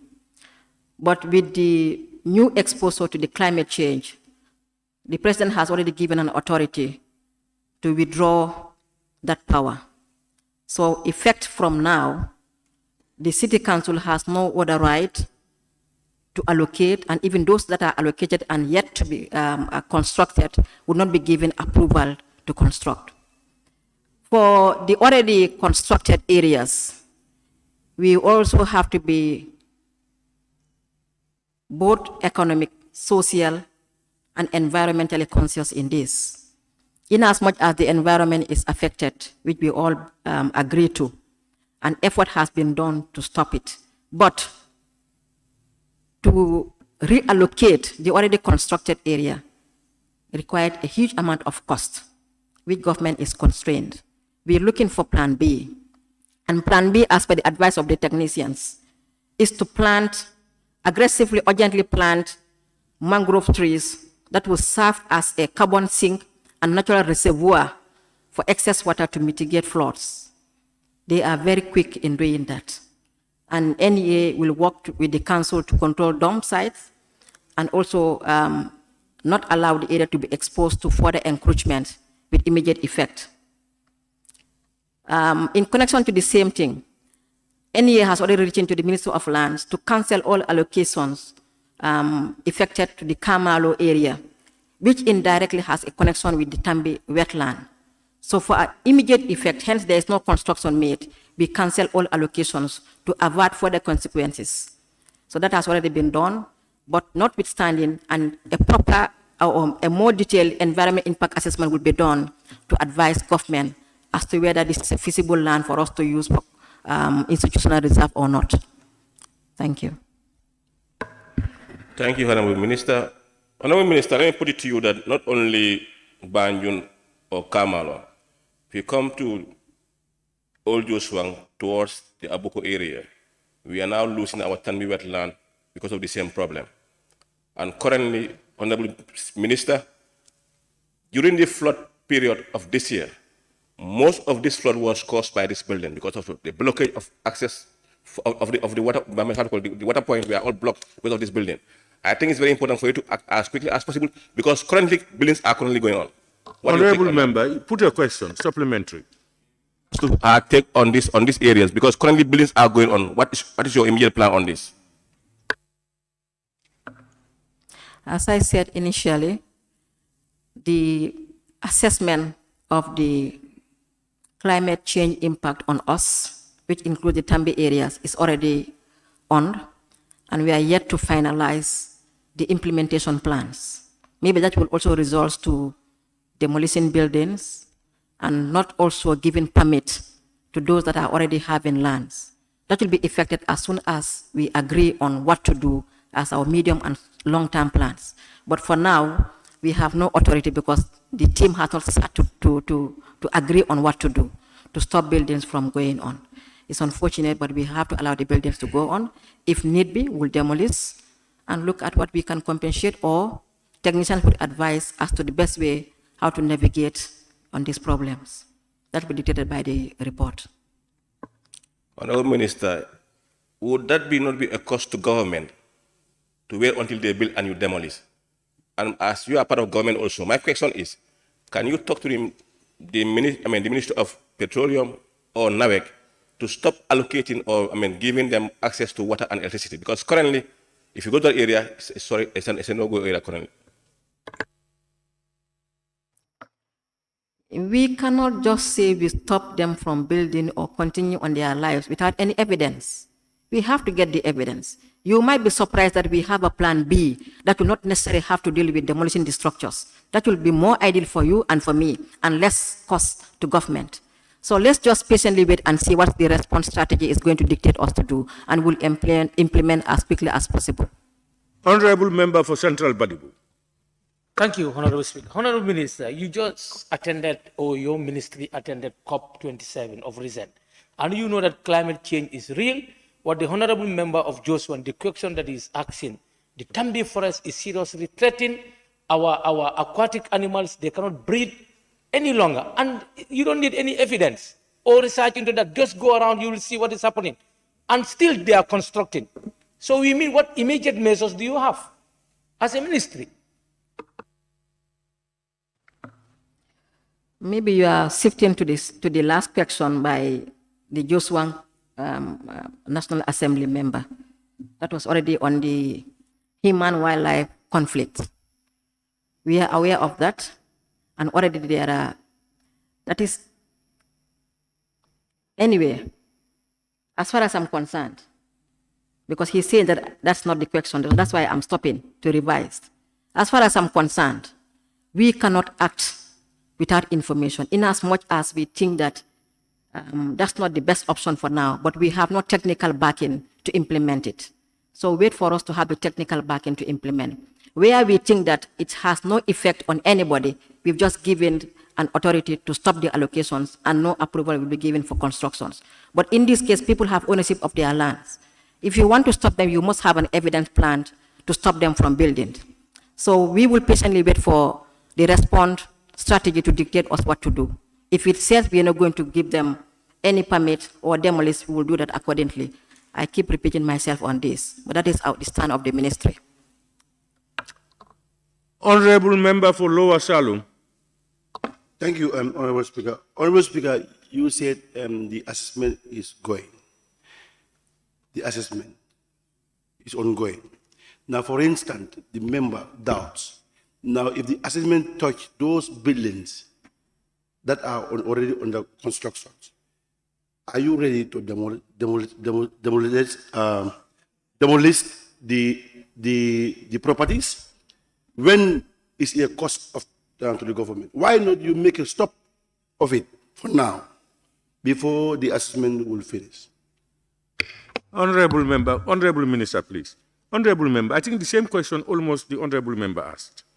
Why do you have to wait until this and that? And the Honourable Minister said they need legal backing. They need something. They cannot just fall on people. It's the same question coming up. You cannot just, as wrong as it may be, there has to be legal instruments to allow them to do that. Honourable Speaker. This is what he is saying, but you are coming back to the same question. Honourable Speaker. Yes. She said the assessment is ongoing right now. Now, the member is, what he is trying to say, a cost to the government. The member is now helping the government, the cost that they are going to do at the end of the assessment.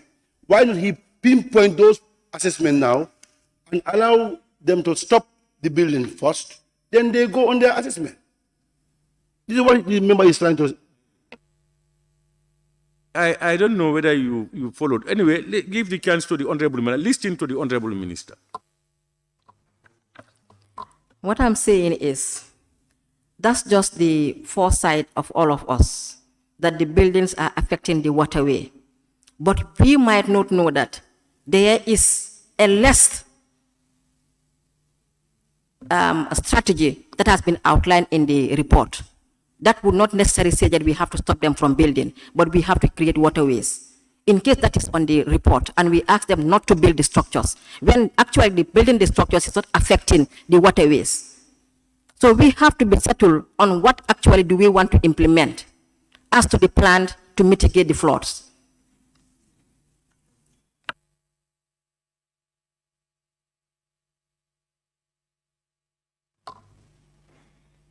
Honourable Member for Brikama North and Minority Leader.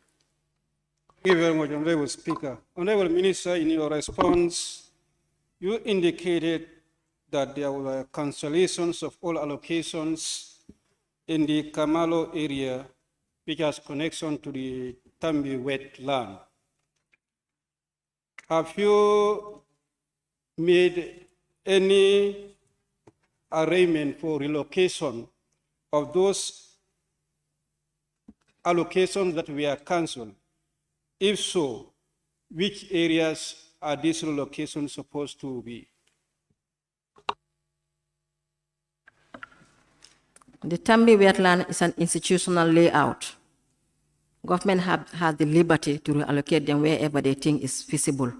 So it's not a residential area where you have to buy. It is an allocation from government, which is of small cost to the owner. So that's why it was very easy for us to give a simple directive to say, cancel the allocations. Now, Minister of Lands will now decide where to reallocate them, which we are not privy to. Honourable Member for Upper Numi. Thank you very much, Honourable Speaker, for giving me the opportunity. Honourable Minister, you said you need a legal backing to make a stoppage for the construction of those buildings in that particular area. Yeah, I'm suggesting that, don't you think that you need to seek for an injunction from the court to make a suspension for those people to continue the construction? Thank you.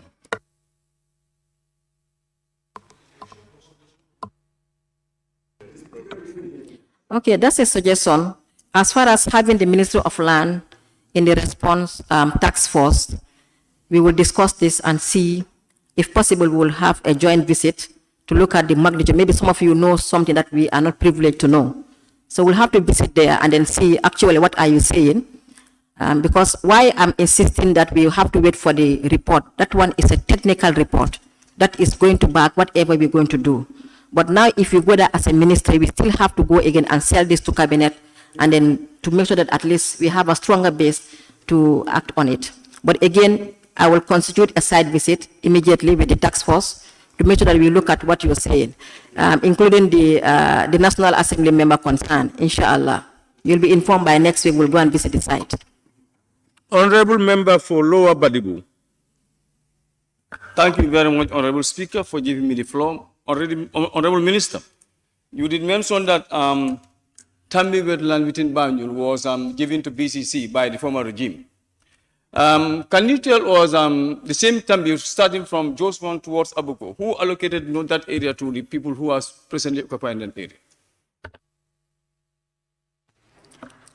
As far as the information I receive, Banjul City Council sold it out to those that are residents there now, unless otherwise I'm proven wrong. But that's the information we have.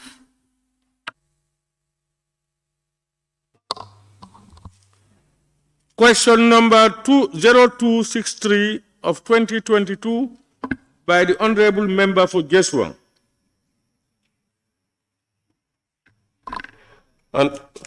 Honourable Speaker, please. Honourable Speaker, could the Honourable Minister of Environment, Climate Change and the Natural Resources tell this August Assembly what plan does the Ministry have to remove the crocodiles invading the women's garden of Old Joshua and New Joshua?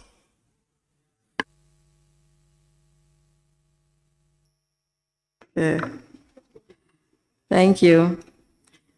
The government is aware of the increasing cases of human and wildlife conflict, simply because we are intruding into their natural habitats.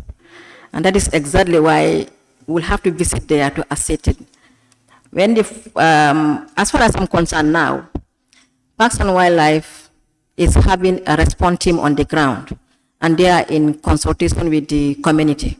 Whenever they have issues of concern, they will contact them and they will come and remedy the situation. But that's not a sustainable solution. For us, we have agreed with the Department of Forestry, who is having the funds as per 2023. We'll do a proper map out to look at exactly where we have to restrict people to stop and not allow them to intrude into it further. In as much as we have the privilege to inhabit based on our population, these animals also are of reason. There are reason why nature created them, and we have to respect that. Honourable Minister, if you go to Joshua and Ibo Town, currently most of these families cannot have access to their farm area or farmland because of these crocodiles.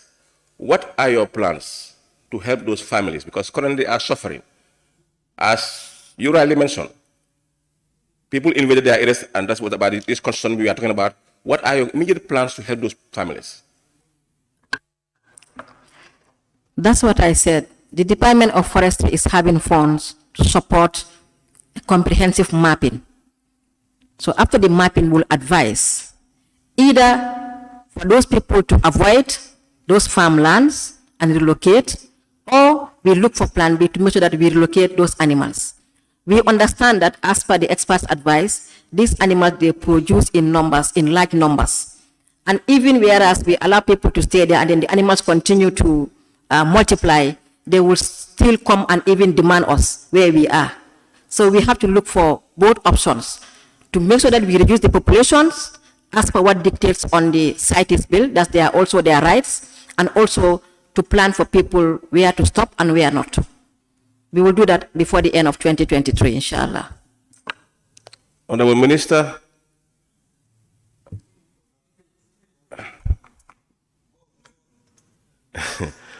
Lord Obabadibu. Honourable Minister, I think for all Joshua, I want you to communicate with the people. Member, please, you ask supplementary questions. No jackets, no coats, nothing. Honourable Speaker, the question is coming. He already asked more than two. I only asked one. He only asked one.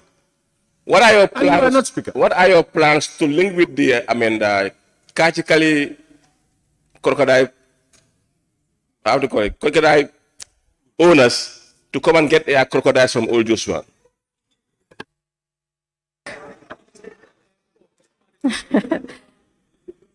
I never knew that some crocodiles have attacked that link them to a particular community. Okay, if that is the case, as I said before, we will work out plans to make sure that if technically it's advised that the population of this crocodile is not going to be sustainable, we will look at best options to work on that, to make sure that at least we have a balanced, mutual, friendly rights being protected, both the population going and also the human beings. On that note, jokingly, I would recommend you people that just want to move into LRR or at least to Badibu. No. For LRR, no. Honourable Member for Fonyi Bintang. Honourable Minister, do you have any plan to protect the crocodiles and defend their right from human intrusion to their environment? Yeah. Maybe if you want me to redesign the question, but I said so. Said we would look at both ends, the human rights and the animal rights. We all know that these are lower animals and higher animals, and all of them have a right. I know today if we want to defend the right of the crocodile so much so that we compromise the right of the human beings, Cabinet will query us, the National Assembly will query us, but we will indeed make sure that we balance it. Crocodiles, they multiplied in high numbers. And we have to understand that. In Kanyalai alone, we are having more than 400 species. So we are now running out of space for them. But we will definitely make sure that we are part of the CITES conventions and we have to abide by endangered species. And they are among the endangered species. So we'll protect their rights and protect the rights of human beings as well, inshallah. Thank you very much, Honourable Minister for the Environment, Climate Change and Natural Resources, for ably answering oral parliamentary questions. And you went beyond all marks to give us detailed explanations to clear our doubts. We thank you very much with your technical backup. I now invite the clerk. Questions for oral answer. Honourable Minister for Information. Honourable members, questions for which due notice was given to the Honourable Minister for Information by Honourable members for oral reply. I now invite the Honourable Minister for Information.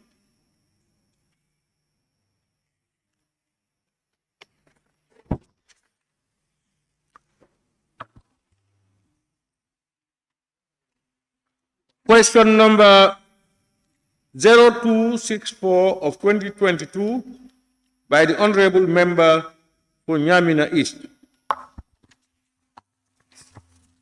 Thank you very much, Honourable Speaker. Honourable Speaker, could the Honourable Minister for Information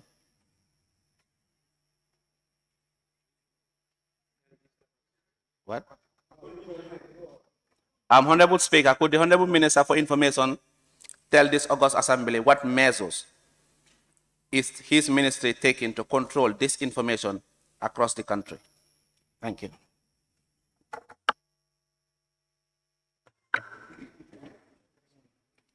Honorable Speaker, I would like to seize the moment to thank this August Assembly, and in particular, the member for Nyamina East, Honorable Dauda Jeng, for raising a parliamentary question on what my ministry is doing to control disinformation across the country. I'm sure you will agree with me that disinformation thrives within an environment where free flow of factual information is restricted or ineffective.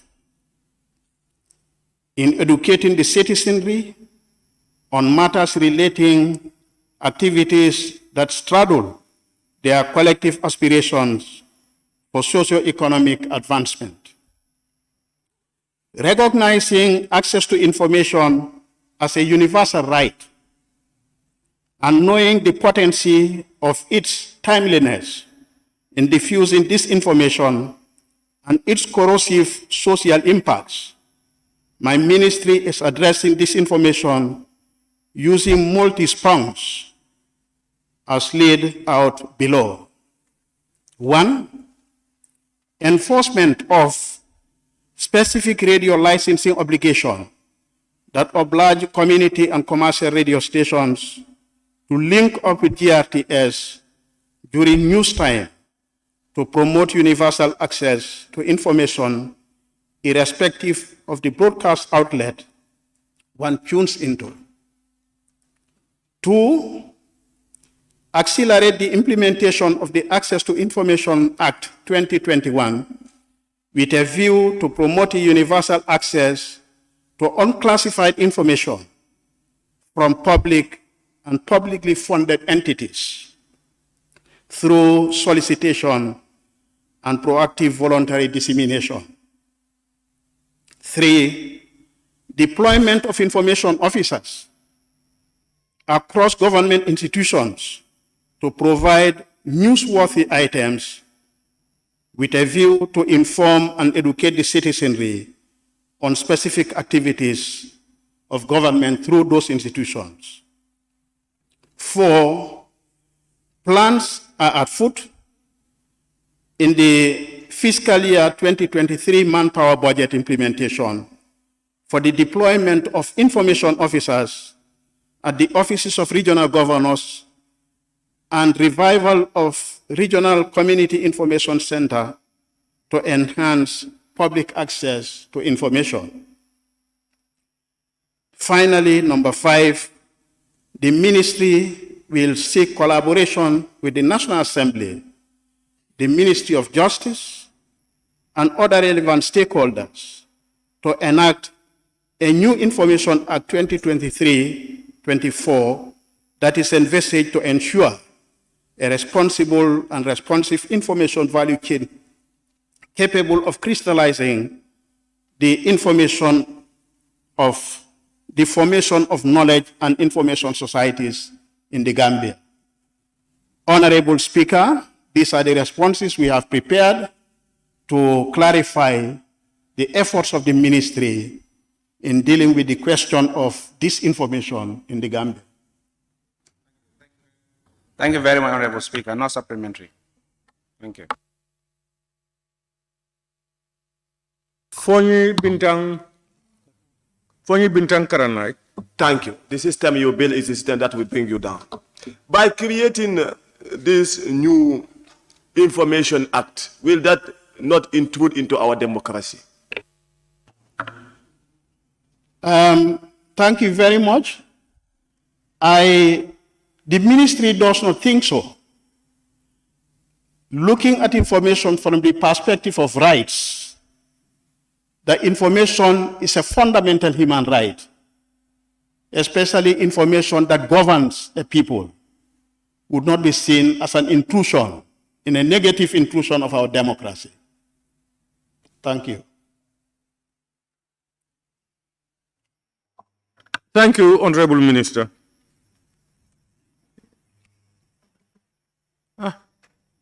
There is another question. Huh? Yeah, but you don't wait. I have told you if you want to. That's the last question, and then I was just thanking him when the tag is up. You had all the opportunity to raise your tags.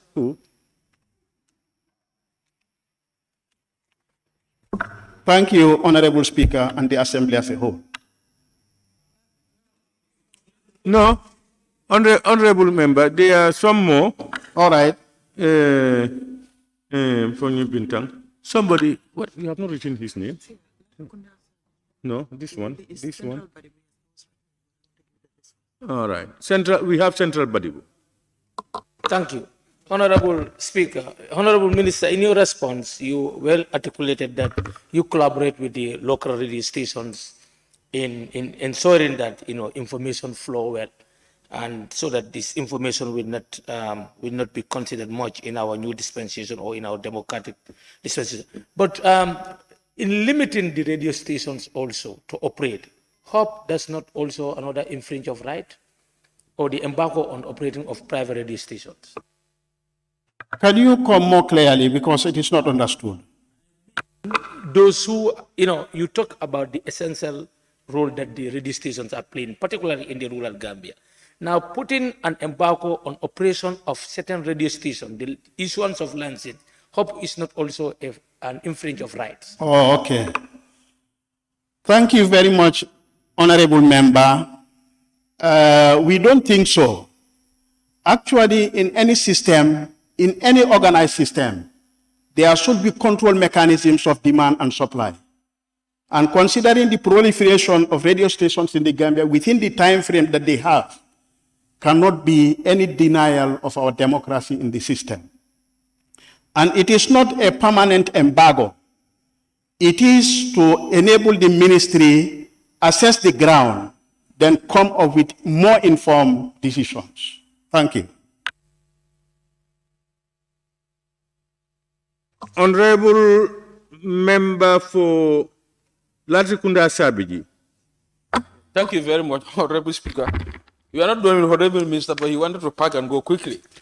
Honorable Minister, access to information, for me, GRTS is very key in this. And some time ago, I saw a pressure from GRTS that they will no more cover certain news items. What is your ministry's reaction to this? Because if GRTS is not a fair player, there will be disinformation. If they don't cover me, I'll go and write whatever I want to write. So GRTS is key. What is your reaction to that? A response to your supplementary question may be difficult unless you are specific. Specific to which one?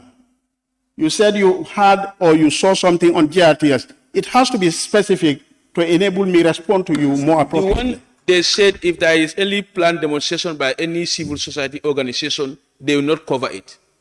Content of that. Honorable, that one is not. It's not a supplementary question relevant to this issue.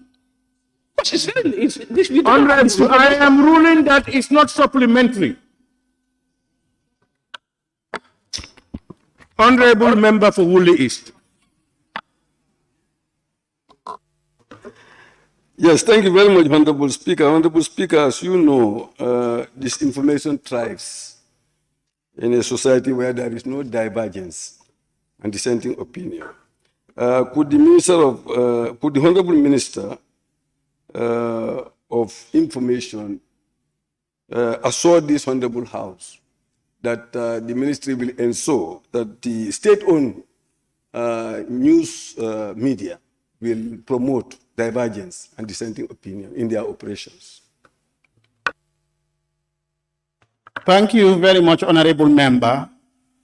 I want to assure this August Assembly there had not been any moment when that was infringed upon. The national broadcaster is giving opinions that are very diverse. This is guaranteed and it will continue to be so.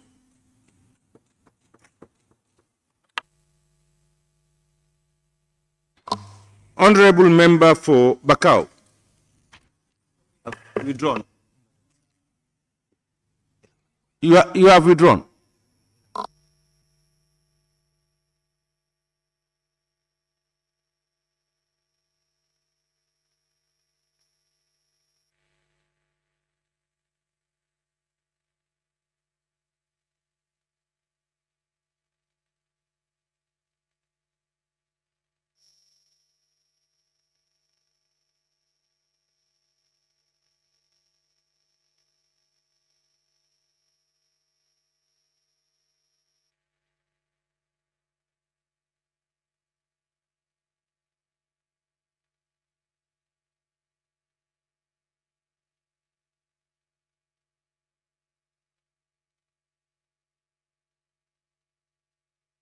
Thank you very much, Honourable Minister, for ably answering parliamentary questions posed. We thank you very much with your technical backup. Thank you very much. Clerk, can we proceed?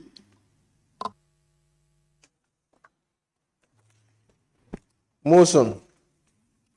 Be it resolved that this August Assembly do consider and adopt the motion for the nomination of membership to the Non-Aligned Movement Parliamentary Network by Honourable Alaji S. Dabo, Minority Leader and Member of the Committee. I now call on the Honourable Minority Leader and Member for Bikama North.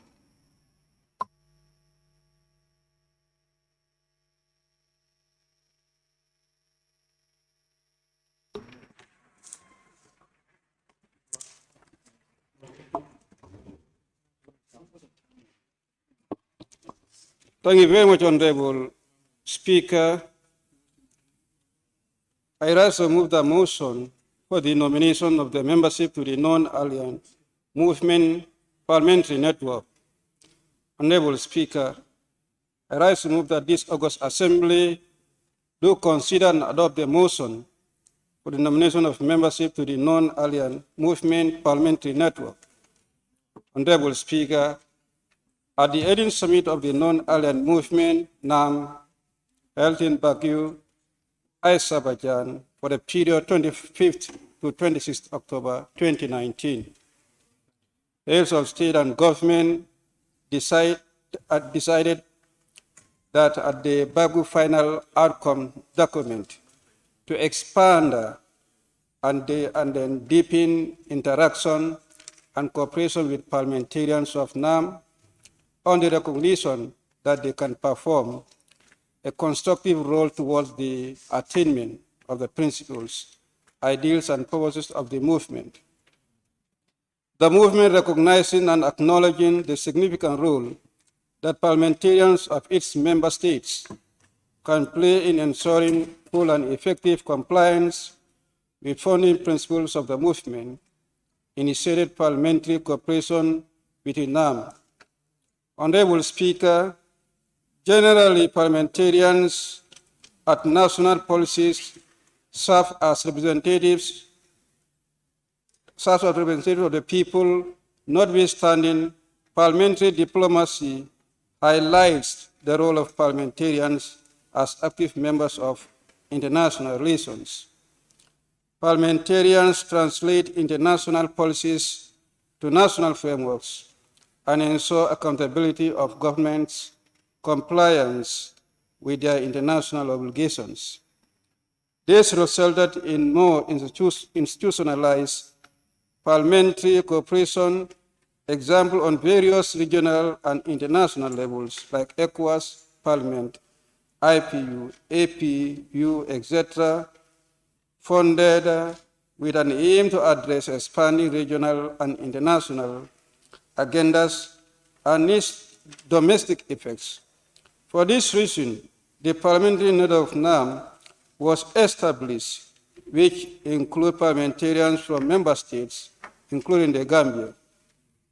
Honourable Speaker, membership to this parliamentary network comprises members nominated by national parliaments of member states. The National Assembly of the Gambia is entitled and required to nominate 5 members of this assembly as delegation to the parliamentary network of the non-alien movement, as well as 5 other members as alternates. Honourable Speaker, the primary objective of this network is to foster cooperation and relations among parliamentarians of member states, and so foster better understanding and promotion of the ideas and principles of the movement among and between population of the non-member states. Ensure parliamentary support to the implementation of obligations of non-member states deriving from the outcome documents of high-level meetings. Engage parliamentary experience in the field of peace, security, human rights, and development. Give parliamentary perspective on issues of concern for the non-member states and promote contracts with parliamentary networks of other international and regional organizations with a view to advance common principles and objectives. Honourable Speaker, accordingly, the Committee of Selection met on Tuesday, 20th December 2022, to consider membership to the non-alien movement parliamentary network as Gambia's delegation. Pursuant to Standing Order 96, the following members are hereby nominated as members of the network. 1, Honourable Cheba Alan Fofana, Head of Delegation. 2, Honourable Aliu Balde, Member. 3, Honourable Modlamin Biba, Member. And 4, Honourable Babu Sise, Member. 5, Honourable Amikoli, Member. The alternates, Honourable Sankun Damfa, Honourable Abduso, Honourable Tansi Cham, Honourable Fatke Jawara, and Honourable Umar Job. Honourable Speaker, I submit that this August Assembly adopt the motion for the nomination of membership to the non-alien movement parliamentary network. Honourable Speaker, I beg to move. Thank you very much, Honourable Minority Leader and Member for Bikamal North. Honourable members, any seconder? Honourable Member for Opanyumi. Honourable Speaker, that's a second motion. Thank you. Honourable members, it has been moved and seconded. I now put the question that this Honourable Assembly do consider the motion for the nomination of membership to the non-aligned movement parliamentary network. Those in favor, please say aye. Those not in favor, please say no. The ayes have it. How about the Honourable Speaker? If you have any observation, how do you raise that? I'm coming. Okay.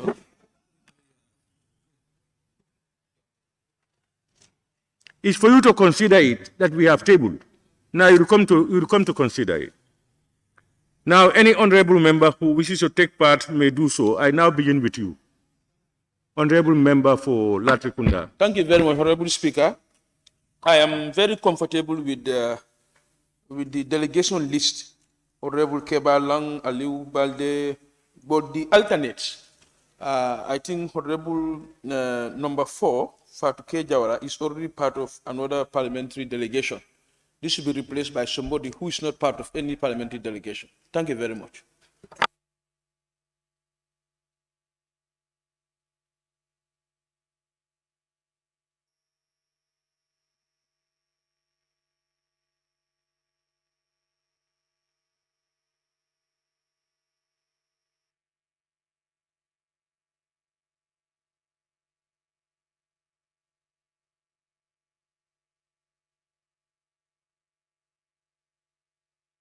Honourable member for Janjambure.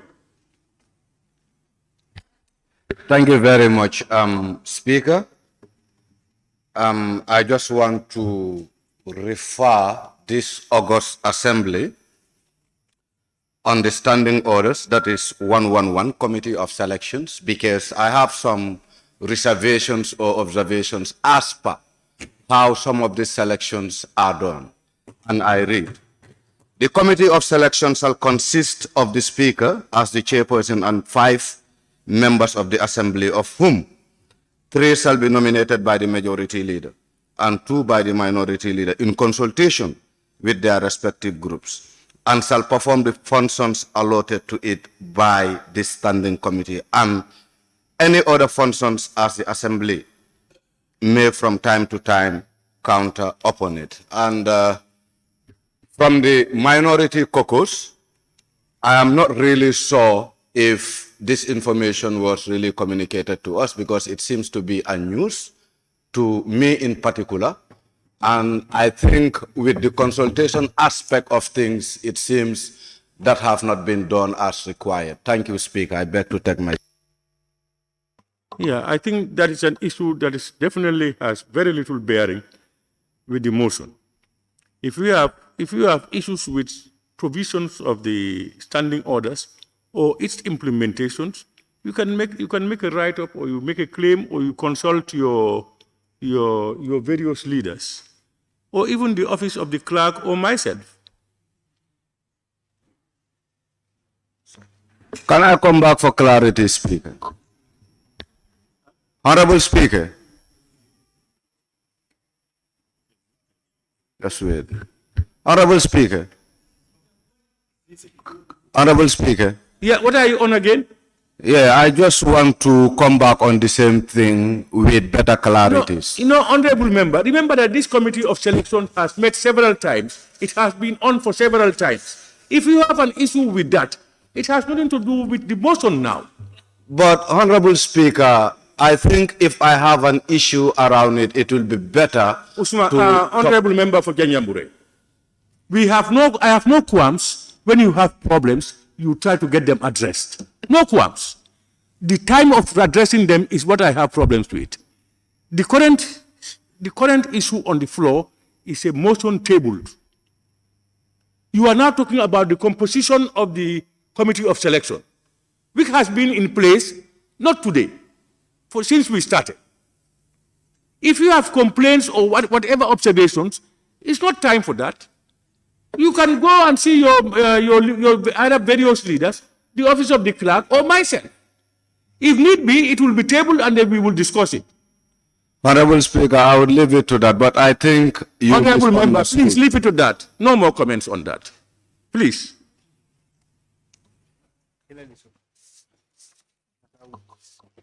Honourable Member for Woolly East. Yes, thank you very much, Honourable Speaker. Honourable Speaker, I believe the non-aligned movement is a very important partner, especially within the developing countries. We all used to know that the world used to have 2 major camps, and that was the East and the West.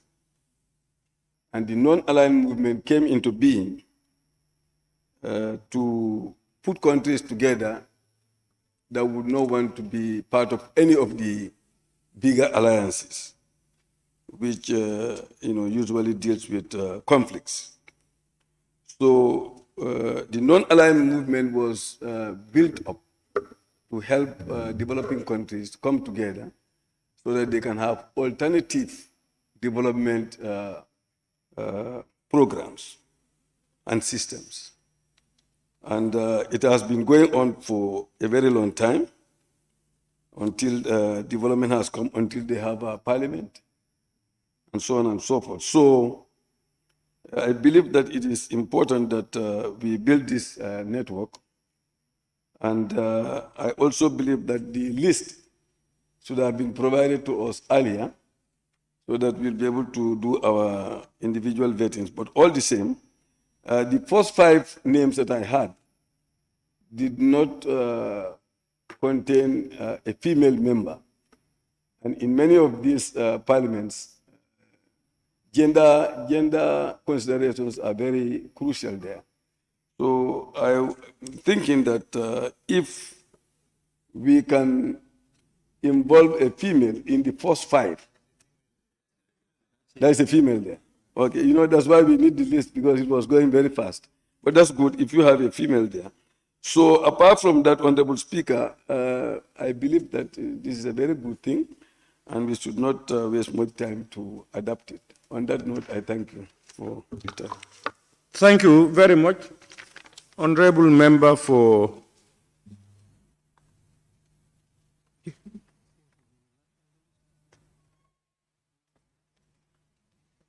Honourable Member, thank you very much, Honourable Member for Woolly East.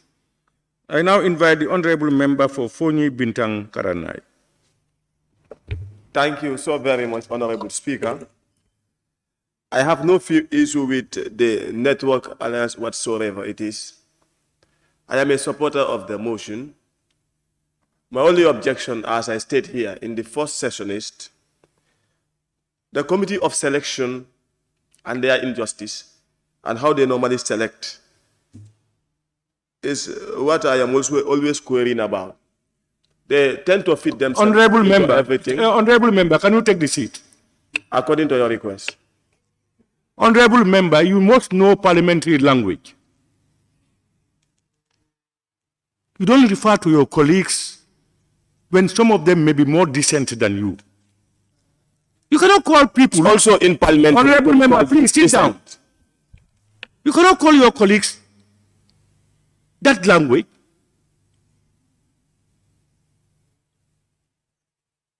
Who have sworn to do justice to whatever they are doing. And what proof do you have that they have in one way or the other been dishonest? Please, check your language in Parliament and know how you address your colleagues, especially without evidence. You can continue. As I said, the selection of committee always fit themselves well, as they did initially. And I am not happy with the selection at all. I think we can revive the selection for the betterment of all. That is my stand, and I'll not be shaken by any circumstance.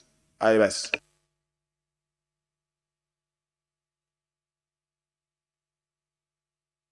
Honourable Member for Jimara. Yes, thank you so much, Honourable Speaker. Honourable Speaker, I rise to thank the mover of the motion and also welcome the idea and support the motion also.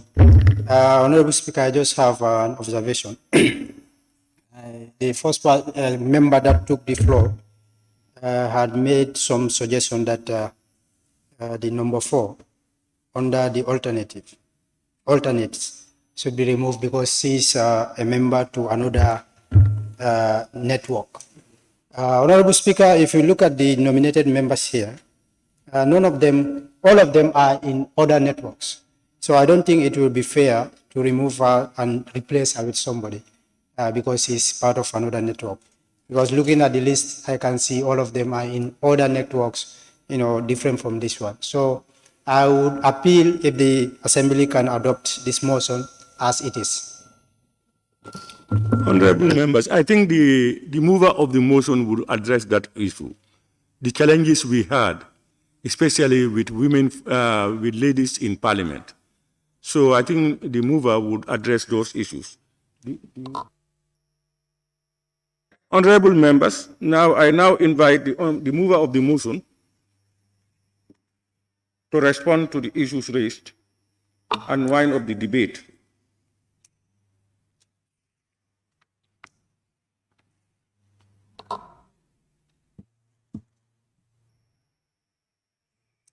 Thank you very much, Honourable Speaker.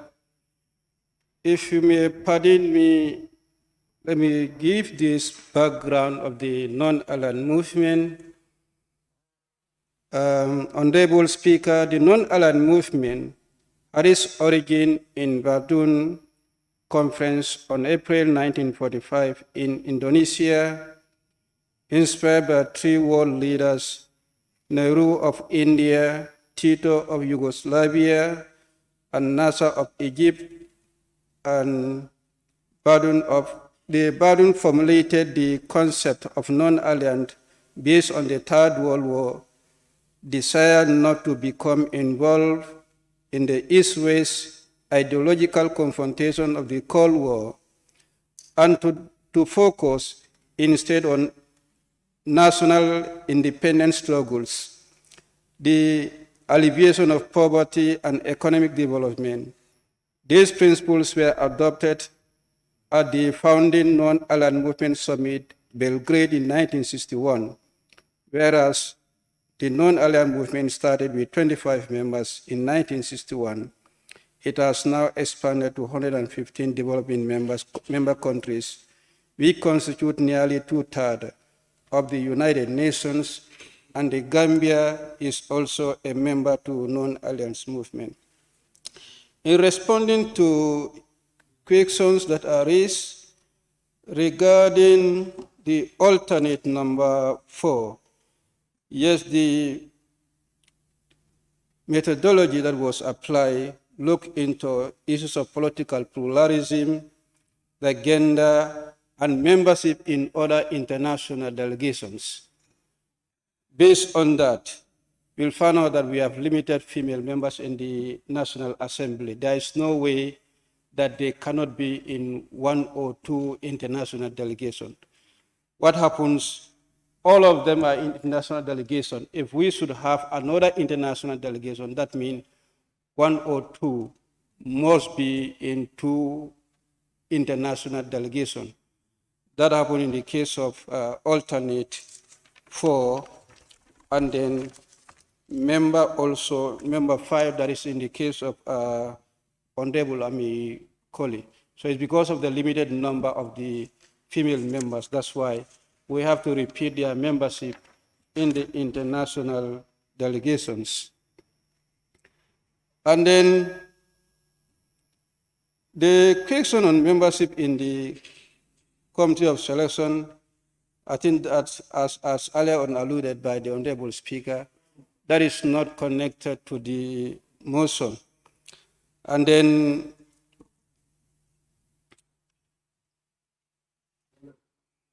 for concern raised on the Committee of Selection fixing themselves to positions, I don't think we have any member of the Committee of Selection in this delegation. It could be, maybe reference could be made to previous committees or other committees. Well, as far as this committee is concerned, or this delegation is concerned, there is no member of the Committee of Selection, if I'm right, who is in any of the, both the first one and then the alternate. And the Committee of Selection members really don't think they try to fix themselves in positions. Perhaps their positions could warrant them or could favor them to be part of certain delegations, but not necessarily. It is a way of trying to demonstrate biasness in doing selection. We want to observe that. On that note, I want to thank each and everyone for adopting or showing your positive response to this delegation that we are just about to adopt. And I thank the members once more who are nominated to be part of this delegation. On that, Honourable Speaker, I beg to move on and thank all those who participated. Thank you very much, Honourable Minority Leader and Member for Brikama North, for ably tabling the motion on behalf of the Committee of Selection. and for also answering and clearing doubts from honorable members. Honorable members, I now put the question. Be resolved that this honorable assembly do adopt the motion for the nomination of membership to the Non-Aligned Movement Parliamentary Network. Those in favor, please say aye. Those not in favor, please say no. The ayes have it. Honorable members, I must thank you all.